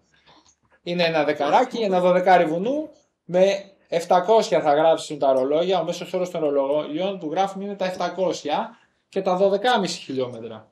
Τώρα εδώ ο χάρτης της Trace the Trail μας το δίνει έτσι. Εγώ βάσει των ρολογιών που είδα πέρυσι ο μέσος όρος ήταν αυτός, άλλοι έγραφαν λίγο πάνω λίγο κάτω, 12,5 χιλιόμετρα με 700 θετική. Επίσης ξεκινάμε δυνατά με ανηφόρα, μέχρι και το 5ο χιλιόμετρο είναι όλο ανηφόρα κυρίως και μονοπάτια. Τι σημαίνει αυτό? Επειδή είναι πιο γρήγορη αυτή η κούρσα σε σχέση με τις άλλες 2 διαδρομές, γιατί ο χρόνος μας θα είναι λιγότερος, θα πρέπει να κάνουμε καλό ζέσταμα. Να κάνουμε ένα καλό ζέσταμα στην αρχή, να ανέβουμε συντηρητικά, με ασφάλεια, και αυτός ο αγώνας θέλει περισσότερη προσοχή στο κατέβασμα. Γιατί στο κατέβασμα, ειδικά και οι καλά προπονημένοι, που καμιά φορά υπερεκτιμούν τις δυνάμεις, έχουμε ακόμα αντοχή, έχουμε ενέργεια. Δεν είμαστε 3 ώρες στο βουνό να έχουμε πέσει ενεργειακά, άρα αφού έχουμε αντοχή και ενέργεια, θα κατεβαίνουμε κάτω αέρας. Το διάστρεμα μπορεί να έρθει για πλάκα, σωστά κύριε Δαγκόγλου? Άρα προσοχή στο κατέβασμα, προσοχή στο γλίστριμα, προσοχή στα μονοπάτια, στην επιστροφή. τα επισημαίνω αυτά γιατί θεωρώ ότι αυτοί οι αγώνες γίνονται για να περνάμε καλά. Να περνάμε καλά και όχι, γι' αυτό με βλέπετε ότι πιο πολύ αφιερώνω στην ασφάλεια. Εδώ είναι λοιπόν το προφίλ, το υψομετρικό προφίλ της διαδρομής. Το μέγιστο υψόμετρο είναι εδώ στα 700 κάτι, ξεκινάμε δηλαδή από τα 160 μέτρα. Ανεβαίνουμε μέχρι τα 740 και μετά είναι όλο κατηφόρα μέχρι την επιστροφή μας. Καλή ευκαιρία για όποιον καλά προπονημένο δρομέα θέλει να δοκιμάσει το βουνό. Επισημαίνω καλά προπονημένο δρομέα θέλει να δοκιμάσει το βουνό. Αλλά θα πρέπει να είναι πολύ προσεκτικός αν δεν έχει επαφή με τα μονοπάτια και να έχει και κατάλληλο εξοπλισμό. Θα σκεφτούμε πολύ σοβαρά να αποκλείσουμε κόσμο που μπορεί να έρθει με δρομικά παπούτσια ασφάλτινα να τρέξει σε ένα γλιστερό τερέν με υγρασία ή βρεγμένο σε έναν αγώνα trail. Γιατί και αυτός είναι ένας αγώνας trail. Όλο σε μονοπάτια. Είναι 90% μονοπάτι. Και γενικά οι αγώνες, εντάξει, αυτός δεν έχει τόσο τεχνικά μονοπάτια, αλλά η κατηφόρα του είναι δύσκολη. Η κατηφόρα του είναι τεχνική. Είναι τεχνική. Άρα με ένα παπούτσι τύπου ασφάλτινο θέτετε τον εαυτό σας σε κίνδυνο. Ναι, εκεί εντάξει, μπορεί να μην χρειαστεί να έχετε αλουμινοκουβέρτα μαζί σας, θα είναι ελεγχόμενο. Ό,τι και να συμβεί, θα είναι τόσος κόσμος πάνω από εθελοντές, δεν θα απομακρυνθείτε. Μπορεί να μην χρειαστεί, δεν θα ζητήσουμε αλουμινοκουβέρτα όπως θα είναι στον απαραίτητο εξοπλισμό του 40. Αλλά θεωρώ ότι πρέπει όλοι να έχουν απαραίτητο εξοπλισμό βουνού. Δοκιμάζουμε, θεωρώ ότι ούτως ή άλλως για να έρθετε να τρέξετε στο 12 θα πρέπει να κάνετε και κάποιες προπονήσεις στο βουνό. Όχι κάνουμε προπόνηση στην πλάζα, στο στάδιο και μετά πάμε και τρέχουμε ξαφνικά έναν αγώνα βουνού. Άρα ένα παπούτσι λοιπόν βουνού θα το χρησιμοποιήσουμε και στις προπονήσεις μας στο βουνό. 2 σταθμούς τροφοδοσίας. Ο ένας είναι με νερό κυρίως στο 3,5 χιλιόμετρο. Στο 5 θα έχει απ' όλα, ισοτονικό, ηλεκτρολίτη, ξηρά τροφή από ξηραμένα φρούτα κτλ. Και το σταθμό αυτό τον ξαναβρίσκεται στην επιστροφή σας για νεράκι, δεν τον έχουμε σε αυτό το σημείο τώρα, δεν αναγράφεται. Επειδή είναι κυκλική διαδρομή, διασταυρώνεται ο σταθμός, θα τον ξαναβρείτε, δηλαδή στην ουσία 3 σταθμοί. Σταθμός Γκριντέλα. Έχει καθιερωθεί αυτός ο σταθμός. Μόνο νερό θα δίνει. Εκεί είναι νερό. Και ό,τι άλλο μοιάζει με νερό. Λίγο πολύ αυτά και για το Blos Hills. Έχουμε κάποιες απορίες για τη συγκεκριμένη διαδρομή. Όχι. Είστε όλοι ενημερωμένοι. Έχετε μείνει ούτως ή άλλως και αυτοί που είστε... Το έχετε ξανατρέξει όλοι από ό,τι βλέπω. Τελευταίο για φέτος και νέα προσθήκη. Το Floga Race. Ένας αγώνας του Σαββάτου στις 13 του μηνός, 1 η ώρα το μεσημέρι, εκκίνηση. Εκεί είναι λίγο διαφορετικά τα πράγματα. Θα μπορούσα να μην τον πω και αγώνα αυτό. Στην ουσία είναι 4 χιλιόμετρα. Είναι αγώνας, αλλά έχει ένα ιδιαίτερο σκοπό. Έχει ένα φιλανθρωπικό χαρακτήρα. Έχουμε ανακοινώσει πως όλα τα έσοδα του αγώνα θα τα κάνουμε δωρεάν στη Φλόγα Πάτρας. Φαντάζομαι γνωρίζετε ότι είναι ο Σύλλογος Γονέων Παιδών με Νεοπλασματική Ασθένεια. Ξέρετε πολύ καλά τι είναι αυτό και ποιο είναι το έργο της Φλόγας. Αξίζει να σημειώσω ότι η Φλόγα είναι ένα σύλλογος που κάθε χρόνο έχει έλεγχο από ορκωτούς λογιστές. Και αυτός είναι ένας σκοπός που δίνουμε και τα λεφτά μας εκεί. Γιατί υπάρχει έλεγχος. Και να αναφέρω ότι και οι ημερομηνίες που γίνονται αυτοί οι αγώνες μέσα στο χειμώνα ήταν για να είναι κοντά στις γιορτές των Χριστουγέννων και να μπορούμε πάντα να προσφέρουμε κάτι μέσα από το τρέξιμο και του χόμπι και του αθλήματος που αγαπάμε σε κάποιους που έχουν ανάγκη. Να ευαισθητοποιούμαστε και λίγο κοινωνικά περισσότερο. 2 χιλιόμετρα ανηφόρα. Η ίδια ανηφόρα με όλους τους αγώνες. Δύσκολη ανηφόρα. Θα έρθει πολλοί κόσμος που δεν έχει επαφή με το βουνό. προτιμώ να περπατήσουν, θα προτείνω να πάρουν μπατόν, να κάνουν μια πεζοπορία ωραία. Ας μην ολοκληρώσουν τον αγώνα, να στηρίξουν το σκοπό του αγώνα για όσους θα το τρέξουν. Ανταγωνιστικά λοιπόν, μάλλον αγωνιστικά. Θέλει πολύ καλό ζέσταμα. Έχει έντονη ανηφόρα, 2 πρώτα χιλιόμετρα, 11,5% κλίση. Τι σημαίνει αυτό? 110 θετική για κάθε χιλιόμετρο. Άρα στα 2 πρώτα χιλιόμετρα θα πάρουμε. Συγγνώμη που το έχω βάλει από το προσωπικό μου, δεν πρόλαβα να το περάσω ακόμα. Εδώ μου δίνει ότι ανέβηκα 240 μέτρα σύνολο. Μέχρι να βγω στο δρόμο μέχρι να βγω στο Μικηναϊκό οικισμό ήταν 220 μέτρα. 11%. Βγαίνουμε στο δρόμο, επιστροφή από χωματόδρομο. Γυρίζουμε. Δεν υπάρχει κάτι να αναφέρουμε εδώ. Πολύ πιθανό να υπάρξει ένα σταθμός βγαίνοντας πάνω στο χωματόδρομο. Σίγουρα θα υπάρχουν σημεία ελέγχου και εθελοντές για να σας κατευθύνουν και να σας καθοδηγήσουν και να σας συνοδεύσουν. Θα υπάρχουν και συνοδοί σε αυτόν τον αγώνα και μέσα στα μονοπάτια. Δεν ξέρω αν έχετε κάποια απορία. Εγώ θα πρότεινα, ειδικά όσοι θα τρέξετε και το δεκάρι, ελάτε να το κάνετε δοκιμαστικά, να στηρίξετε το σκοπό, να δείτε το νέο μονοπάτι το Σάββατο που θα ανέβετε, τη διαδρομή, και να το κάνετε σαν ζέσταμα. Ας πούμε σαν το τελευταίο, δεν ξέρω κύριε Γιάννη, θεωρείτε ότι 4 χιλιόμετρα με χαλαρό ρυθμό θα ήταν ωφέλιμο την προηγούμενη μέρα? Ένα χαλάρωμα. Το πάλι είναι η διαχείριση. Πάνω απ' όλα. Αυτό έχω να προτείνω. Δεν ξέρω αν έχετε κάποιες απορίες εδώ για το πεντάρι. Δηλαδή την Κυριακή, Δημήτρη, 3 αγώνες ξεκινάνε την ίδια ώρα? Την Κυριακή όχι. Οι 3 αγώνες είναι αναρτημένα όλα στο σελίδα, στο διάβα.gr. Το Κουμαριά Μάραθον ξεκινάει στις 8, το 40 δηλαδή. Το Trail Race στις 9 και στις 10 το Bloss Hills. Ανά μία ώρα θα έχουμε κίνηση. Και αυτός είναι ο λόγος που ειδικά στην επιστροφή θα επιλέξουμε το χωματόδρομο για να μην μπουκώσει το μονοπάτι. Γιατί θα αρχίσουν λίγο να μαζεύονται πολύ στην επιστροφή. Δεν θέλουμε να μπουκώσουν τα μονοπάτια για να μην προκληθεί και κάποιος τραυματισμός. Αχάια Klaus Race Kids το Σάββατο στις 11 το πρωί.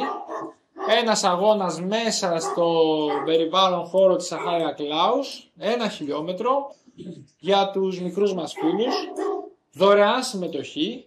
Απαραίτητη προϋπόθεση για να παραλάβει τον αριθμό κάποιος θα πρέπει να καταθέσει ένα αντίτιμο, ένα ποσό που επιθυμεί, οποιοδήποτε είναι αυτό, σε ένα κοιτίο που θα καλέσουμε εκεί να έχουν οι εκπρόσωποι του Συλλόγου Κιβωτό της Αγάπης, που είναι ο σύλλογος γονέων που στηρίζει το Ίδρυμα Γαλήνη. Το Ίδρυμα Γαλήνη είναι το ίδρυμα που φιλοξενεί τα παιδιά με κινητικά προβλήματα εδώ στην πόλη μας. Ο σύλλογος λοιπόν Κιβωτό Αγάπης στηρίζει αυτό το ίδρυμα. Για τους μικρούς μας φίλους έχουν ανοίξει εγγραφές νομίζω και γι' αυτό μέσα στο site, δωρεάν είναι. Δεν χρειάζεται να πούμε κάτι παραπάνω σε αυτό. Αυτά έχω να πω λίγο πολύ. Δεν ξέρω αν έχετε κάποια άλλη απορία, κάποια ερώτηση γενικά για οτιδήποτε, για τη διοργάνωση, για τον αγώνα.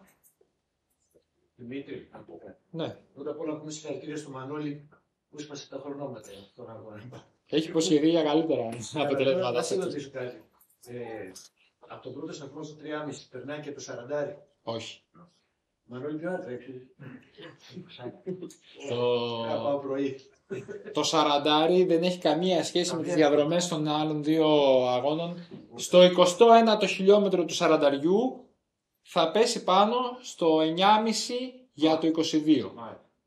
Εκεί παντρεύονται.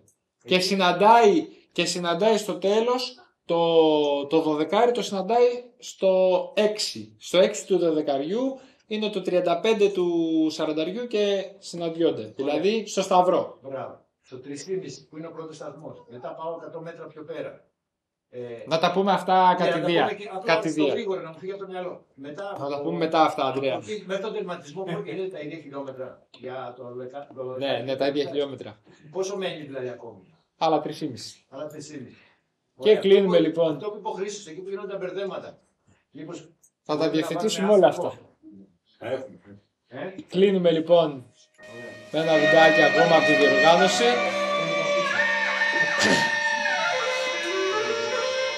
Πάλι πέρυσι. Μακάρι να έχει και φέτος τέτοιο καιρό.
Ευχαριστώ πολύ που με ακούσατε.